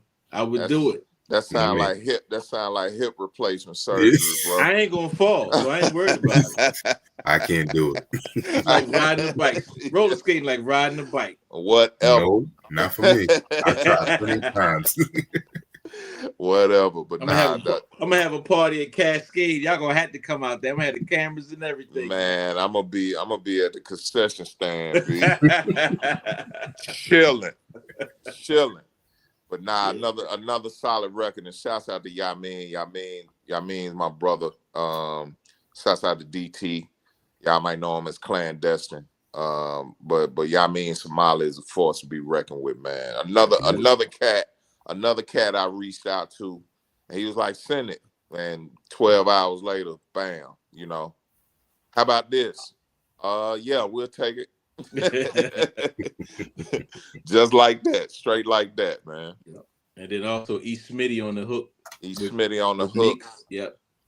Laced it, kind of solidified the hook, let us know that we had something with that hook, and he would love to be a part of it. So shouts out to E. Smitty, real good brother right there, man. Yeah, man.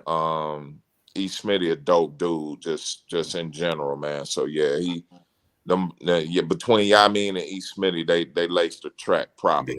Yeah.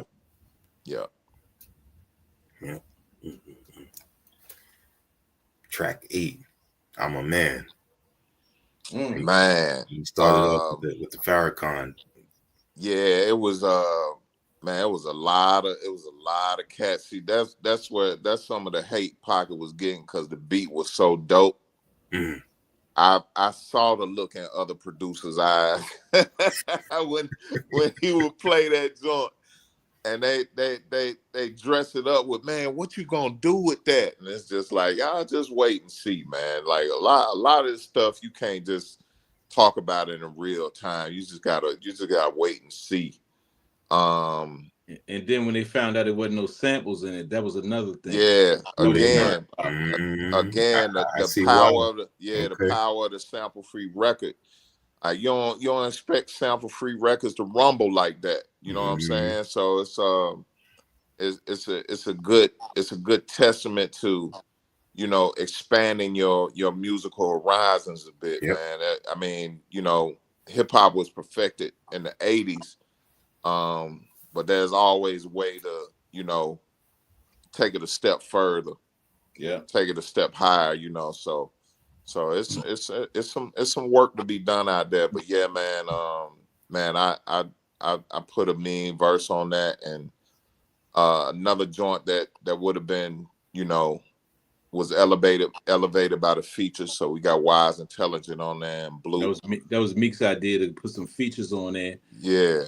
Once he mentioned features, I wanted to surprise him.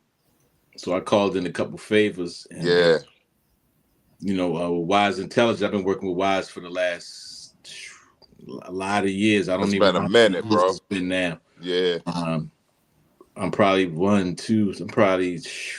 I've been a part of 4 or 5 of Wise's past albums, or if not more, and I've recorded all his music since we met for the most part.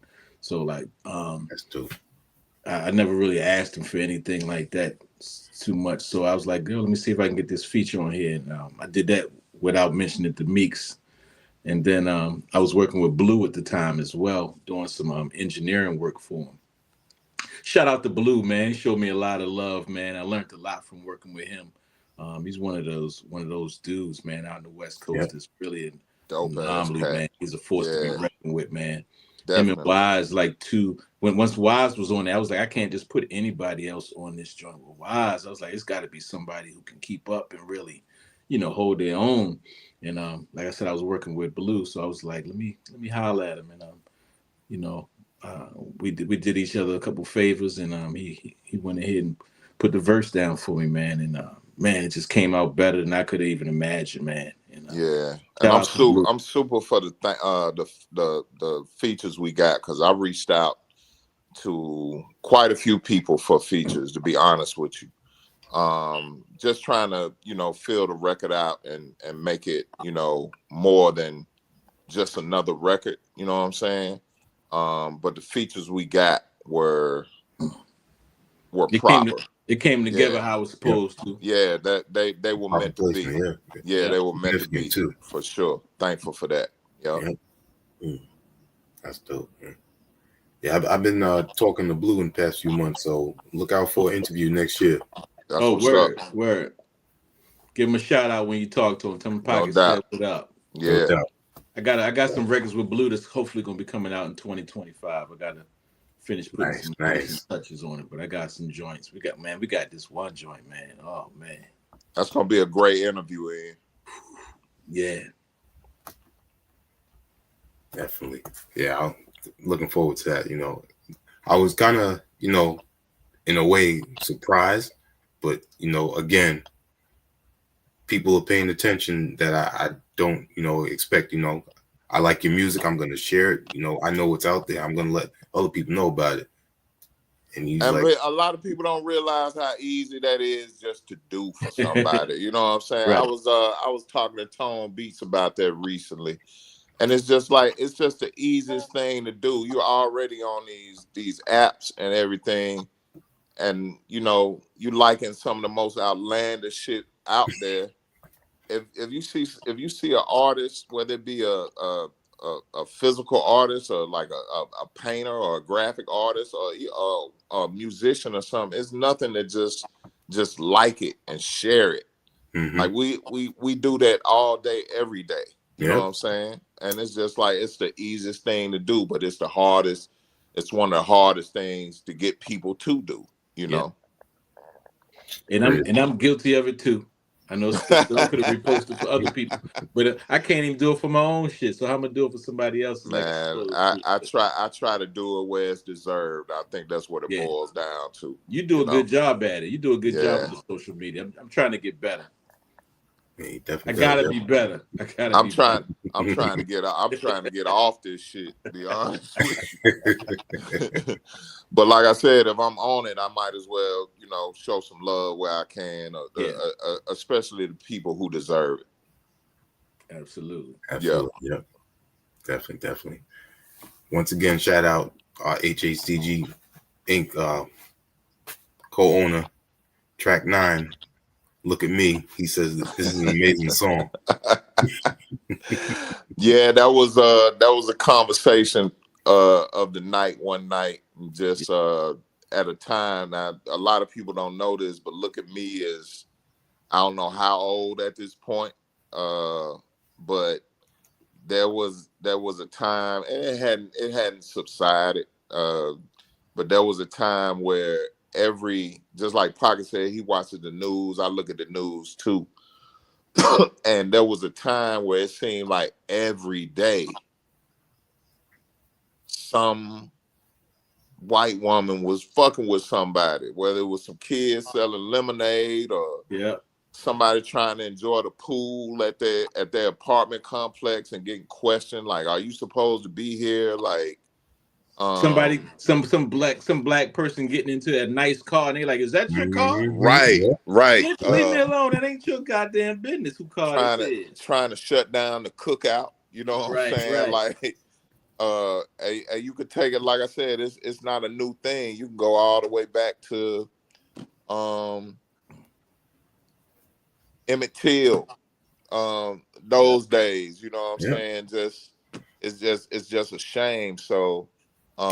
There was a discussion one night, and one of them situations, Pocket throw something on, and we in there vibing or whatever, and that's what we came up with. You know what I'm saying? I ain't gonna lie, we was a little blasted that night, but what a turnout. You know what I'm saying? It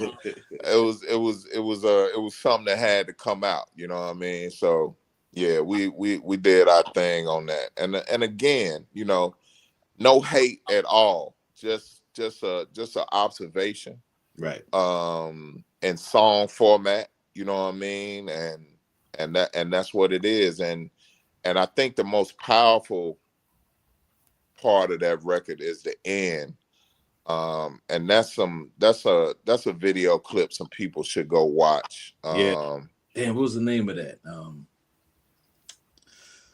Oh man, I can't think of the name. Yeah, it escapes me too. But basically, there's the chat. Yeah, there's 3 women of color that go around and they have these dinners, where they sit around and talk about, dinners with white women. With white women. Yeah, talking about white privilege and things of that nature. And one of the rules is you can't cry at the table if it gets to be too much for you, because that's one of the things that white women do to suck all the energy out the room and make it about them. So if one of them white women, get emotional, they were like, "Oh, you gotta get up and go in the other room, man. Get yourself together. You can come back and join the discussion again."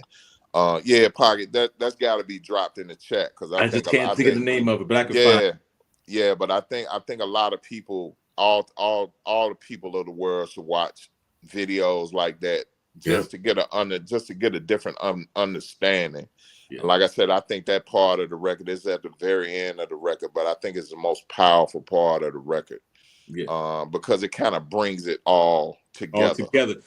So people know we're not talking out our necks and just saying some we ain't just trying to be harsh or trying to we ain't just bashing a whole race of women.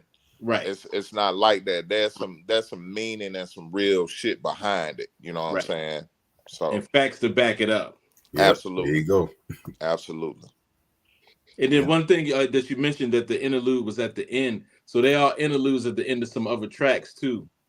That we really didn't speak on, but just make sure y'all listening to the whole album. If it seems like the track might be playing out a little bit, just listen. Don't start skipping. Make sure you give it at least one good listen all the way through because you might miss something. Yeah, some of those interludes really tie the record together. Yeah. Track 10, Fo No Bitch. Shouts out to John Doe. I don't know what else to say about that record except for the pandemic was hard for me, bro. So just a lot of personal stuff going on at that time, and like I said, also a learning moment because that's my mother speaking to me before that record comes on. You know what I'm saying? So, you know. Again, you know, it might sound hateful and mean and whatever, but it's not meant to be that way. It's just gotta listen to the words. You gotta listen to the words. You know, it's the whole album. Yeah, and you know, I like that record a lot just because I like some of the sounds that me and John Doe are able to put together. Yeah. But that was one of those records. That was definitely a Docino record. You know what I mean? And you know, that's just something that we do. You know what I mean? But again, you know, from the beginning of that record to the end,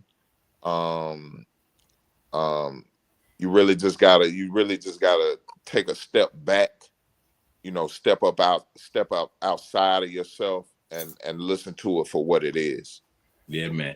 And that record came together at the right time because we kind of needed another song too to kind of drive home the subject matter or the whole topic of the record. And like, we was even thinking about doing another record. And like initially when we started putting our album together, I was hoping to like produce everything. I was like, I'm gonna produce everything.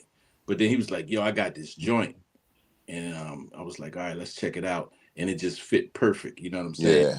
And I was like, let's run with it, man. Definitely. Shout out to John Doe. That's the first joint, I think, on the album that somebody else produced. And then we got the one that's coming a little bit later on in the album. Yeah. Shout out to John Doe, man. And going back to the interludes, there's the Jill Scott interlude at the end of that record that kind of pulls everything together. And she's talking about, you see how everybody is considered a bitch, a rich bitch, a bad bitch, or something like. I don't like none of you bitches. And this is Jill Scott speaking. These are not my words. You know what I'm saying? So we, you know, the approach is there, man. The approach is there. I definitely think we did it the right way, and I'm not mad at it. I'm not ashamed of any of it. You know, had a lot of people telling us that, man, it might have made a little bit more noise if the title wasn't what it was. I'm like, but if the title isn't what it is, what are we doing? Yeah. You know what I'm saying? This is hip hop. We come from a cloth that discontinued at this point. You know what I'm saying? If PE could have an album called "It Takes a Nation of Millions to Hold Us Back" or something like that, or BDP can have something by any means necessary. We know what these records are about. We know what they're talking about, what they're referencing to. And it's just like, if we're not doing it like that, then what are we doing? That's my whole point. I wouldn't have had it any other way. From the cover to the title to the song content, I wouldn't have had it any other way, man. I'm very happy with how the record came out, and I'm proud of it. We got to be unapologetic with what we do nowadays. Exactly. And that's something that I learned too through this process, because I'm not gonna lie, I wasn't hesitant, but I was just like, how is this going to affect us and stuff like that? Like how, because of, but now I don't care. Like, I mean, before we released it, I didn't care, because just based on the conversations that we had, conversations that I had with Meeks and that sort of thing. But that shouldn't be something that concerns us as a people, like what other people think of it, especially when our intentions are real. If they don't get it, they don't get it. If they take it the wrong way, they take it the wrong way. If they want to sit down and have a conversation about it, we can do that as well. But right. We can't that's one of the problems, and one of the reasons why Black people are in the situation that we're in today is because we're worried about what other people think versus just doing things how we're supposed to do. And we got to be more unapologetic about the moves that we make. And so that's sure indeed. I'm surprised about how many people, and even some of the people that came to us about the title of the album or the title of certain songs and what this and that was. And I'm surprised, like certain people I expected, but certain people that I was really surprised that they really had an issue with it, like, or was really concerned about the whole thing. So yeah, it is what it is, man. We learned from it, and it might get a little more raw the next album. You never know. You never know. Never know. It definitely has a potential.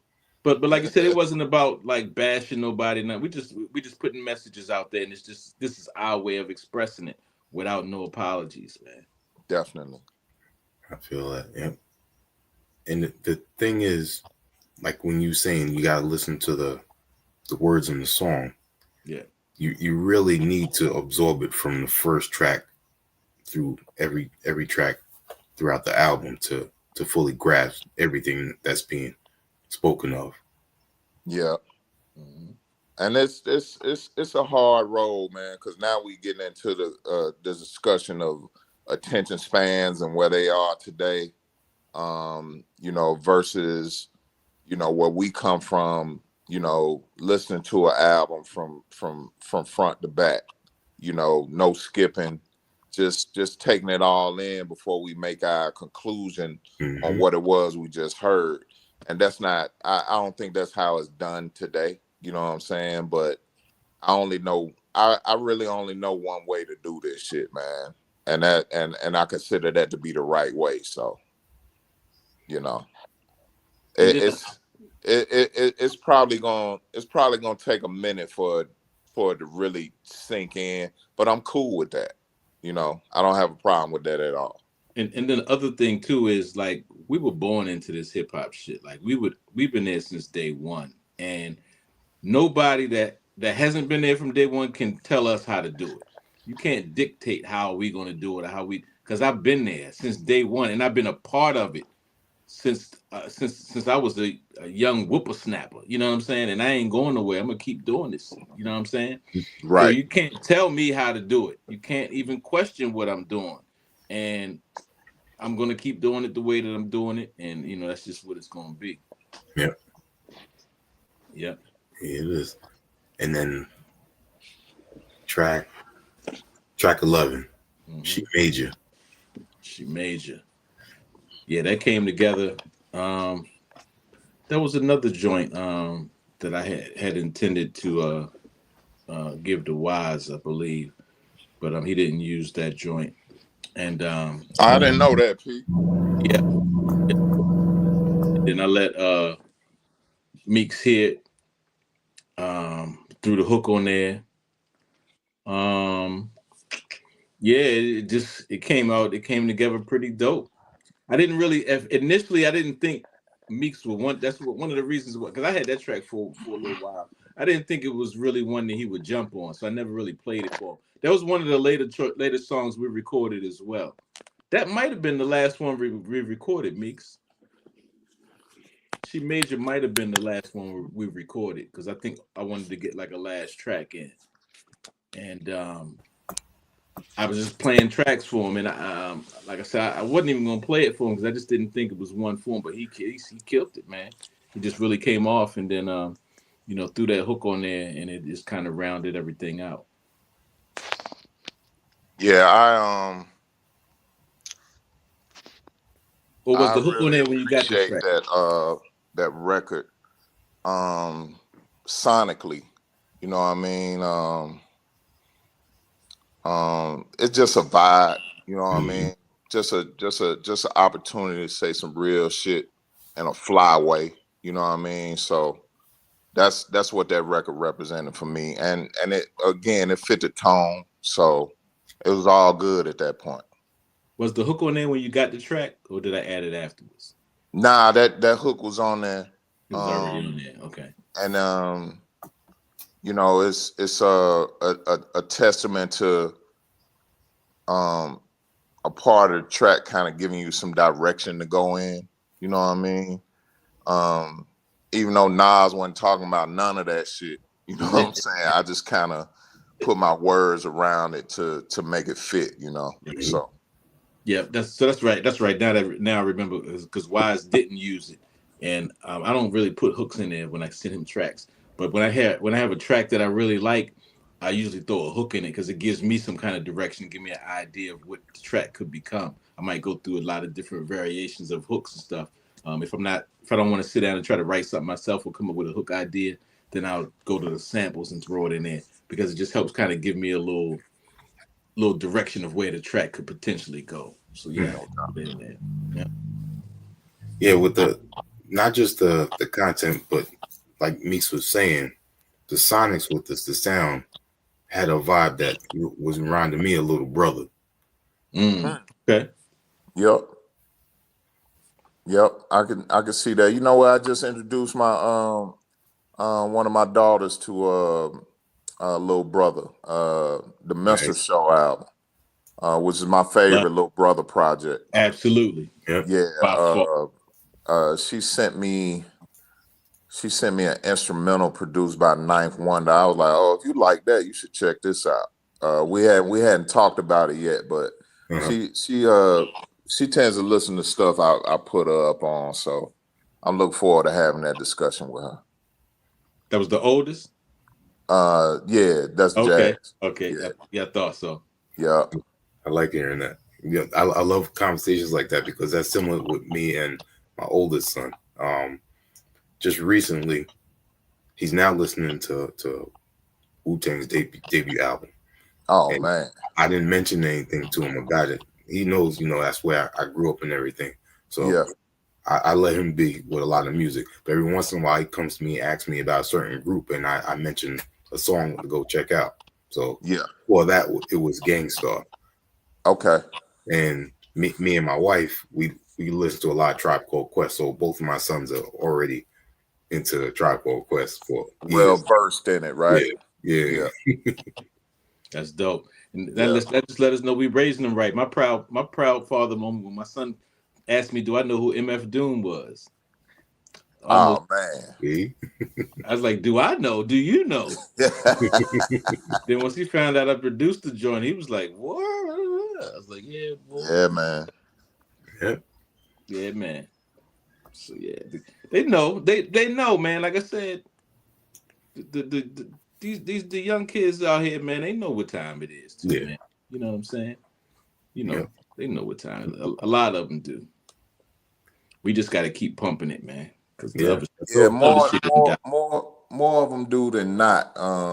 And that's something me and John always talk about. We think about the artists that we play on the podcast. They're not all,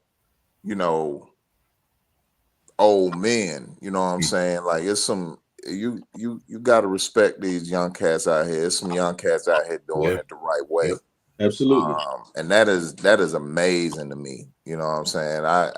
It makes me respect the podcast a little bit more because we not playing, all 50-year-old MCs. You know what I'm saying? Like it's I'm talking about some youthful like young dudes, you know what I'm saying, that's really out here, you know, trying to make a name for themselves doing hip hop the right way. When it would be so easy for them to do what, you know, the rest of their peers are doing. I respect them for, you know, going the other direction. Yeah. And like, just for the record, like for me, like I listen to all kinds of music. I listen to mainstream music. I listen to underground independent stuff. I listen to some jazz, rock, pop. I listen to all kinds of music. My thing is too, like I don't want it to seem like we bashing like commercial music or mainstream music or nothing as a whole. But like for me, I just like good music. When music starts sounding the same from every artist and I can't differentiate one from the other and that sort of thing, that's the problem for me. Just because the school that we come from, you got your own identity, you know what I'm saying? And everybody had their own identity. Everybody sounded different. And that's what I think was missing for a long period of time in music. And then the radio got a hold of it and they just started milking it because it was destroying our communities. And that's, you know, that's the issue part of it. It's not the fact that music crossed over or anything like that. Right. Nothing wrong with that, in my opinion. I just think that good music is good music. It's some solid music that's crossed over, that's mainstream music. But at the end of the day, all the music shouldn't be about us killing each other and bitches and hoes and, you know, and set tripping and all of that. That's not what our culture should be. That's not what our culture is based upon. But that's just what's glorified right now. Right. Yeah. And you'd be surprised, you know, there's some younger fans out there who are listening to that mainstream, and they'll actually be listening to like some of the music that's being played on Southern Vanguard Radio as well. Right. Yeah. That's true. Yeah. We are on, let me see, track 12, Legacy. Woo! Legacy. That's my Legacy. Legacy is actually a remix, but not really. You know, doing the podcast, we showcase producers every show. We playing, you know, instrumentals for the talk breaks by different producers and whatnot. One guy that's been showcased on the show quite a bit is Drugs Beats. When he sends a folder, it's 40 to 50 joints in each folder. Is crazy, you know what I'm saying? Right? So shout out to Drugs Beats, man. Shouts out to Drugs, man. But this one particular folder had a joint in there that was just crazy, and I took it upon myself to, you know, just play around with it, put some vocals on it. And John Doe did some cuts on it, and we ended up sending it back to Drugs and House Shoes, because Drugs and House Shoes run together. Shouts out to Street Corner Music, shouts out to House Shoes, shouts out to Drugs. Big up. And they was like, yeah, that's a joint right there, Meeks. And I was just like, you know, that's why at the beginning of the record said, you're not recording this, all right? It's just an audition, you know what I'm saying? I was just letting them know that I was, you know, playing around with it. But that joint ended up actually making some noise, and Pocket always, you know, pulls my collar on that. He was like, yo, man, I don't know what it is about that joint, but you went in, and I was just like, man, I just felt the joint when I heard it. Murdered it. But of course I couldn't use it. And Pocket was like, I'm gonna remix that joint. And boy, what a remix. What a remix. I'm thankful that record came together like it did, because, you know, I got, whether it's some joints that I've done that, you know, that might just be sitting on the shelf, or some features that I've done that that'll probably never see the light of day.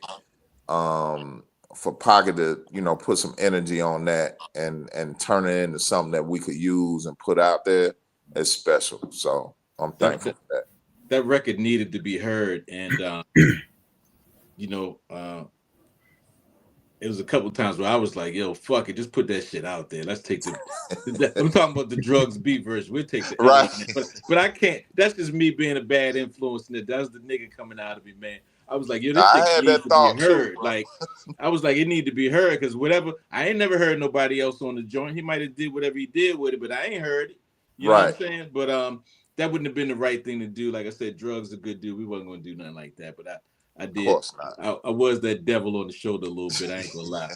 But luckily I always said had it in the back of my mind that I was gonna remix it.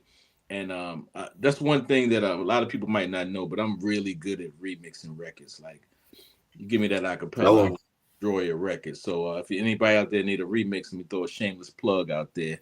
Tell Holla them. for it. You know what I'm saying? They It might might not want be to it might not be for free, but I'll do it for you. Holla at me, man. I get you No look. some doubt. shit. But Go ahead. but I'm yeah, gonna let you but finish. he let me remix the joint, and I remixed it twice, and the second time was better than the first, and I was like, this still ain't it, man. We was listening to it, and I was like, this ain't it, because I had to make sure it's at least as strong as what Drugs did. You know what I'm saying? It's got to at least be able to match up, because if somebody heard the other version and then heard mine, I can't have that being weaker. You know what I'm saying? I'm not saying that it's Right. better, but it can stand with it. You know what I'm saying? And that was my goal. So it was getting close to wrapping up this album, and if I ain't get it right, it wasn't gonna make it. So I dug in my bag and I flipped it, and then I got it all together. I was putting the bass line together, and I was like, this bass line just ain't hitting like I need to. I was like, I need some live bass on this joint. And that's when I hollered at my man Son Little. Shout out to Son Little, man. Shouts out to him. He came through. I was like, man, I was like, look, man, I was like, I need a favor, bro. I was like, I got this track. It just need a bass line, man. I didn't want to ask him. I had just met him not too long ago. I just, but I was kind of desperate at that point. I just really needed this bass line. And I know he could lace it. And I took it through and played it. And he's like, man, I got you, man. And boy, it came out better than I could ever imagine, man. When they put that bass line on him, I think I might have shed a little tear in his lap. Shit's dope. But it started running down a little bit, man. I was like, this is it. The album's done. That was the last element on the album, was that bass line he played on Legacy, and it just came together, man, beautifully. Shout out again one more time, man, to Son Little. Y'all go check him out too, man. Really dope music. His numbers is crazy too on Spotify. Y'all check out Son Little. He doing his thing. That's dope. Yeah, man. I was gonna say, when you started mentioning remixes, I'm like, y'all need to go check some of the previous Southern Vanguard radio episodes. I know John Doe dropped some little hints in there every once in a while of remixes you did. Gotcha. Yeah, man. Whew. And he killed the cuts on the ends of Legacy too, though. No Can't doubt. leave that out. John Doe don't They're miss the only cuts I got on the record, but I ain't gonna get started. But I'm not gonna go in. John Doe don't miss go in. Apparently, I got some cuts coming, so we'll see. Next track, You Don't Know Me Like That. Man, how did that come together? just one of them nights, P. But again, on topic. I think one of the biggest travesties in the world is operating on an assumption, especially towards individuals. Like Right. you just can't look at somebody and read them like that. And that's kind of similar to the hook on like I'm a man. I know what you think of me. I see how you look at me. It's in that same vein. You know what I'm saying? People always judge from afar. Yeah. And it could be a situation where you see me out in public or pocket out, and you might know who I am and what I do, but you don't know me. And you definitely don't know me like that. Talk wild or say some reckless shit, or try to dap me up like you know me, or talk crazy to me or something like that, because anything could happen. And that goes both ways, you know what I'm saying? But I just feel like we was kind of like putting people on notice. Y'all need to be mindful how y'all address people and making assumptions and judging somebody and things like that, because you just never know. Right. And especially, the dudes that we roll with, or just speaking for me and Meeks in general, like we solid dudes, man. We never come in on no bullshit or nothing like that. That's never our intent. And if it comes off that way, it's a conversation. You know what I'm saying? It's a conversation. Ask me about that shit, and I'll let you know and set the record straight. But it's been a wild last couple of years, man. It's been wild, man. It's been wild, man. To say the least. Yeah, man. I'm gonna start 2025 gonna be even crazier, man. It's time. I'm gonna start grabbing. Oh, count on it. Count on it. Oh, it's gonna get crazy. So what Pocket, what made you want to rhyme on this track? So I actually wanted to rhyme on a few more joints on the album just to kind of give Meeks some little support. And I like to I got good chemistry when I'm rapping with other people. It kind of motivates me to write better, especially a really solid MC. And I've just been wanting to rhyme a little bit more. I got some stuff that I'm working on, so I thought it'd be good to, like, me and Meeks got such a good rapport and known him so long. I just felt like we could do some good songs together. And we've never really rhymed together like that. And I wanted to do it more, but unfortunately, I had a little health situation that happened, and I wasn't able to perform like I wanted to, but I was able to, like, squeeze that one out at the last minute.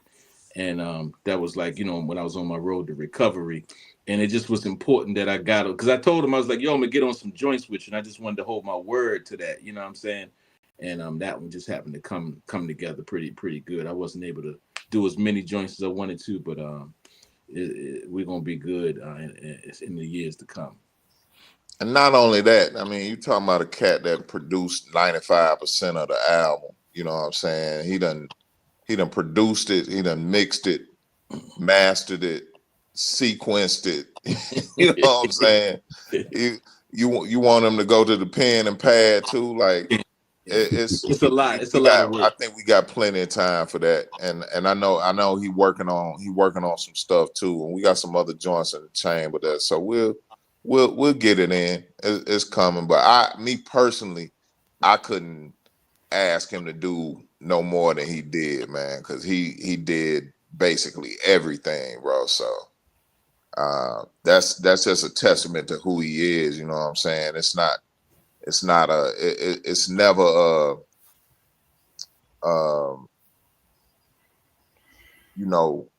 do the minimal amount, Pocket if we going in, we going all the way in, bro. Ain't no reason to do it if we don't. Ain't no reason to do it if we don't. Yeah. If I get any indication that Cass is slipping or they ain't putting their all in, the days of me doing everything and nobody else is putting in 100%, them days is over. No doubt. Yeah. Over. Definitely got to be mindful of that. Yeah. Pocket definitely showed his range on this album, with his production skills. And when I first listened to, you don't know me like that, I felt like this. I could put this in the playlist of my Sunday morning, which is my homage to my grandparents, my late grandparents, listening to the gospel music and the church music. You in the gospel too? Yeah. Yeah, we got to build then. That's my forte right there. Yeah, I got some things for you. Then we'll talk off. All right. Yeah. Yep. But go ahead. I'm sorry, I didn't mean to cut you off. When you say gospel, that triggers something in me. I don't have that conversation with a lot of people, man. Yeah. Now it's just pretty much all of my grandparents were around me growing up. I had my mother's parents picked me up from daycare when I was younger, and I spent most of the time with them before my parents came home from work and everything. But the gospel, the church, it's been in the family. So yeah, that's my homage. My Sunday mornings listening to gospel music, on the radio, on the jazz station up here, WBGO, and doing my workouts.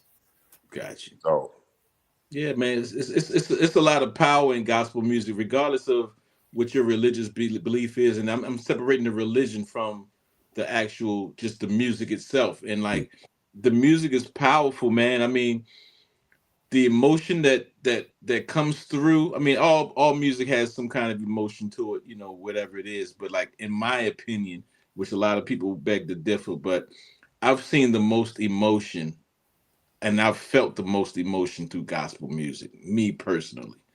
And I mean, I ain't never had no rap song make me cry. I haven't, just me personally.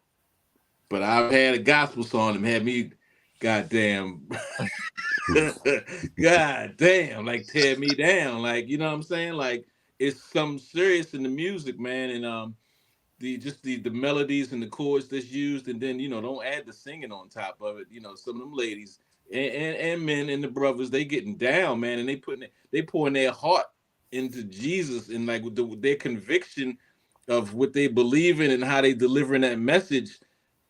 It's hard to match that. The ones that's real believers and really be like they, you know what I'm saying? That's everything to them. They putting that their soul out there, man, and you Yeah. can just really feel it resonating through the music. Regardless, like I said, regardless of what you believe religion wise and that sort of thing, I'm just talking about the power and the emotion in the music. It's so strong, man, and it resonates when I chop them samples up and put it in there. And if it's a gospel joint, it resonates, man. It hit different, man. It hits different.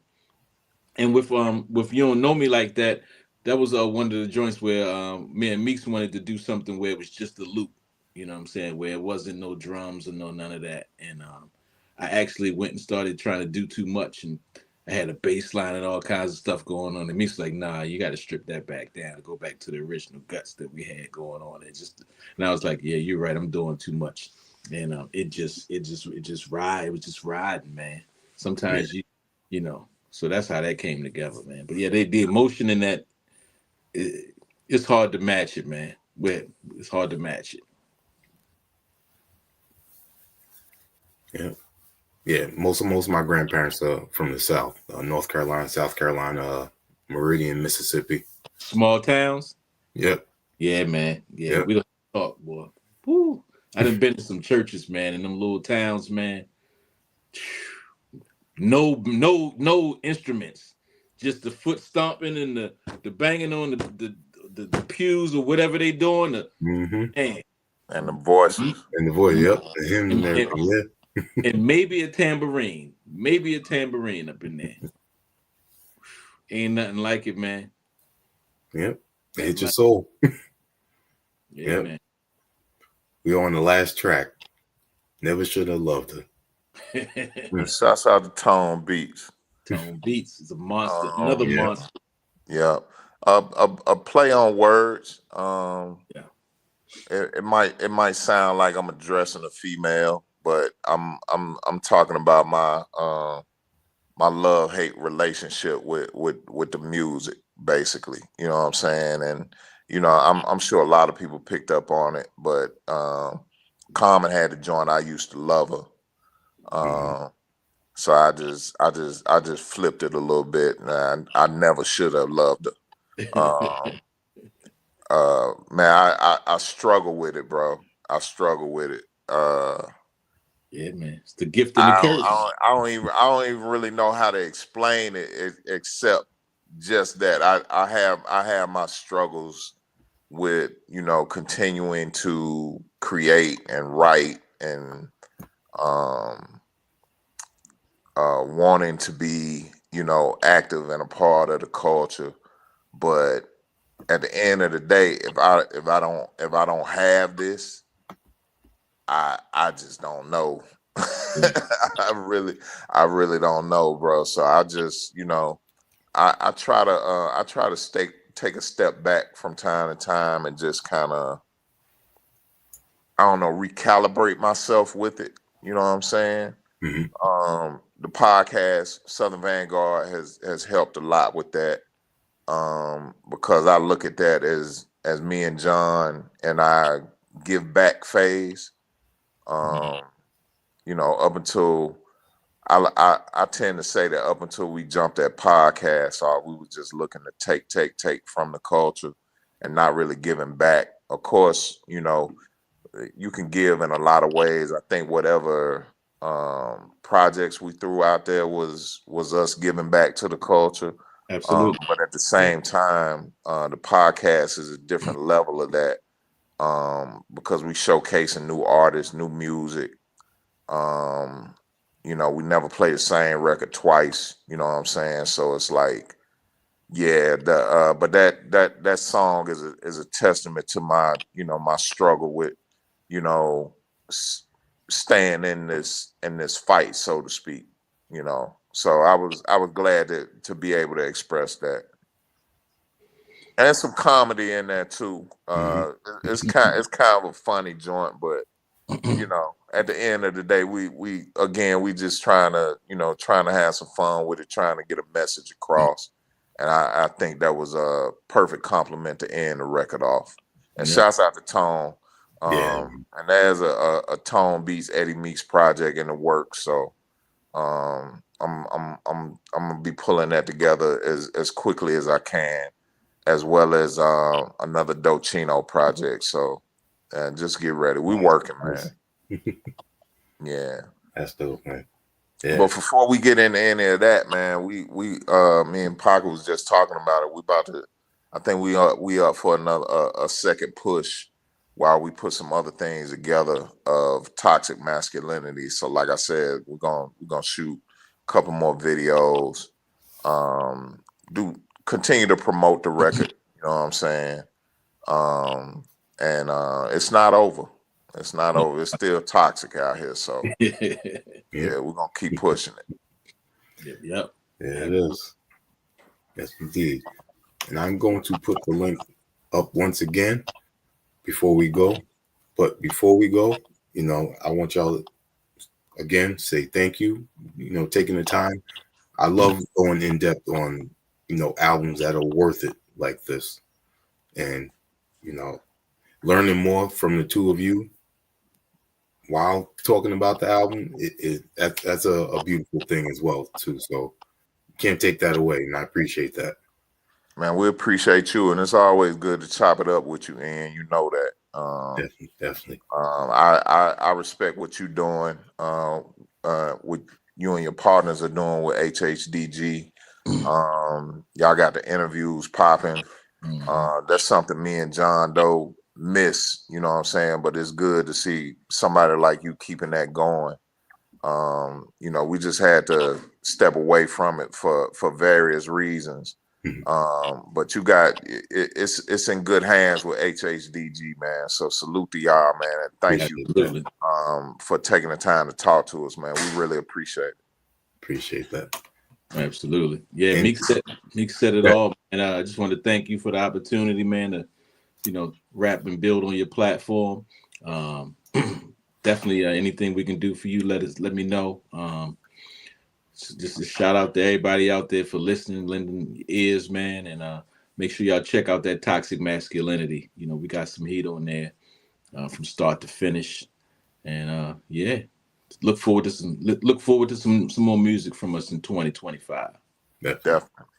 Now, DJ Pocket, before we go, I'm not sure if my dates are correct, but it is now after midnight, so it's December 17th. So does that mark the 11th anniversary of your debut solo for the Life of P? Wow. Wow. Yeah, man. Wow, man. I forgot. Man. Yeah, man. God damn. It does. Like, how many years you said? 11. Wow. So yeah, man, that was that's wild, man. That's the first album I did where I was like really, you know, getting my rap skills on, man, like on a solo tip. Yeah, man. Yeah. Shout out to Count, man. He pushed me to do that, you know, do a project. And yeah, man, I didn't even realize it creeped up on me like that. I appreciate I got you with that one. Yeah, you got me with that one. Man, it's just a couple joints on there too. I was still finding my voice and everything, but it's a couple things on there, man. Yeah, man. Wow. Forgot about that. Yeah. I told you, man. Ian, they don't call him Wiki for nothing. Got you. He do that. He put that work in, bro. Yeah, man. I'm gonna have to go post something real quick. I forgot about that, man. Hey, well, me and John don't get lost on the podcast. All we gotta do is look in the chat. Ian got it covered. For real. Yeah, For man. real. I gotta do better, like I said, with the social media stuff, man. I'm just always 10 toes down. I'm just trying to be in the lab 24/7, hitting some buttons, you know what I'm saying? And yeah, but I gotta do better getting the message back out there, man. Let people know this music still exists, man. No doubt. Yeah, man. Definitely. Toxic Masculinity is on the Bandcamp, as we've been constantly putting in the comments, as well as you see on the bottom banner. Let everyone know where they can reach out to you, and also your shout outs. Yeah, I gotta shout out Bamboo the Asiatic. Like I said, yeah, Pocket did major work. Like I said, 97% at a minimum of the work done on this album came from DJ Pocket. But you know, again, we run with a league of extraordinary gentlemen. yeah. And I always like to salute the producers, the producers that I know, because the producers I know, they stay on top of their equipment, plugins, outboard, getting just new gear, whatever it takes to continue to push the envelope for this music. Yeah. So you know, Pocket has, you know, mastering in his bag, but at the same time, we know some other people that dabble in it as well. Yeah. And you know, we've been knowing Bamboo for years, man. Bamboo is an amazing artist. You know, check out that last project him and DJ Robert Smith did together. Yeah. Some great music on there. But Bamboo reached out to Pocket, and me as well, to see if we would let him, you know, put his hands on it a little bit. He had just got some new gear, some SSL quality gear, right, to like run the finished project through that. And boy, I want to tell you, I don't think without that, the sound of it would be, you know, would match the content. Yeah, you know what I'm saying? So shouts, I gotta send that to Bamboo, man. I'm glad you did that. That was the icing right there. Yeah, so what happened is, throughout the process, while I was mixing and mastering, I would send my stuff to Bamboo. Bamboo has a great ear, and all the stuff that he mixes and records is super clean. Like, my stuff ain't super clean. It's not. I like mine to be a little grimy a little bit, but his is super clean. His ears are spectacular. So I always run my stuff through him. And at the end, once I had everything mixed and mastered, sequenced and everything, he had bought some real dope analog gear. And with things in the digital domain, without me going too deep, you really have to run it through that circuitry to really get the warmth in the low end and some of the low end and mid range, even the highs too. But he had some outboard analog gear, from some SSL stuff to some other real high tech EQs and stuff. And he ran the project through, and it just warmed it up, and it just really, man, it just shaped it in a way that I'm just forever grateful. It just really put that icing on the cake, man. And shout out to Bamboo the Asiatic.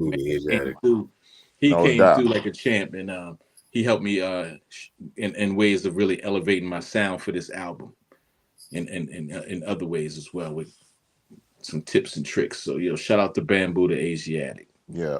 But I just wanted to get that shout out in. But you can find us you can find me on Instagram, South_Memphis_Meeks, EddieMeeks.bandcamp.com. You can check us out on Southern Vanguard Radio, SouthernVanguard.com, SouthernVanguard.BigCartel.com, SouthernVanguard.bandcamp.com. We all over the place, all your digital service platforms, and we everywhere, man, worldwide, man. You welcome. Yeah. And I'm on Instagram. I'm on Instagram, Facebook, DJ Pocket. They robbed me on X or Twitter or X for my DJ Pocket account. Somebody hacked it or whatever. So now I That's think why I ain't on that shit no more. Yeah, now I think I'm the real DJ Pocket. They wouldn't let me get it back. They wanted me to pay for a check mark, which I ain't gonna do. You know, we don't do no shit like that. And also, now we've been verified since the 70s. Absolutely. And then as far as Bandcamp, seriousknock.bandcamp.com. That's the company, Serious Knock Entertainment, but it's seriousknock.bandcamp.com. There it is. Yes, sir. All right. Appreciate it. On behalf of our HHDG media crew, we're gonna say peace. Appreciate you. Peace. Thank you.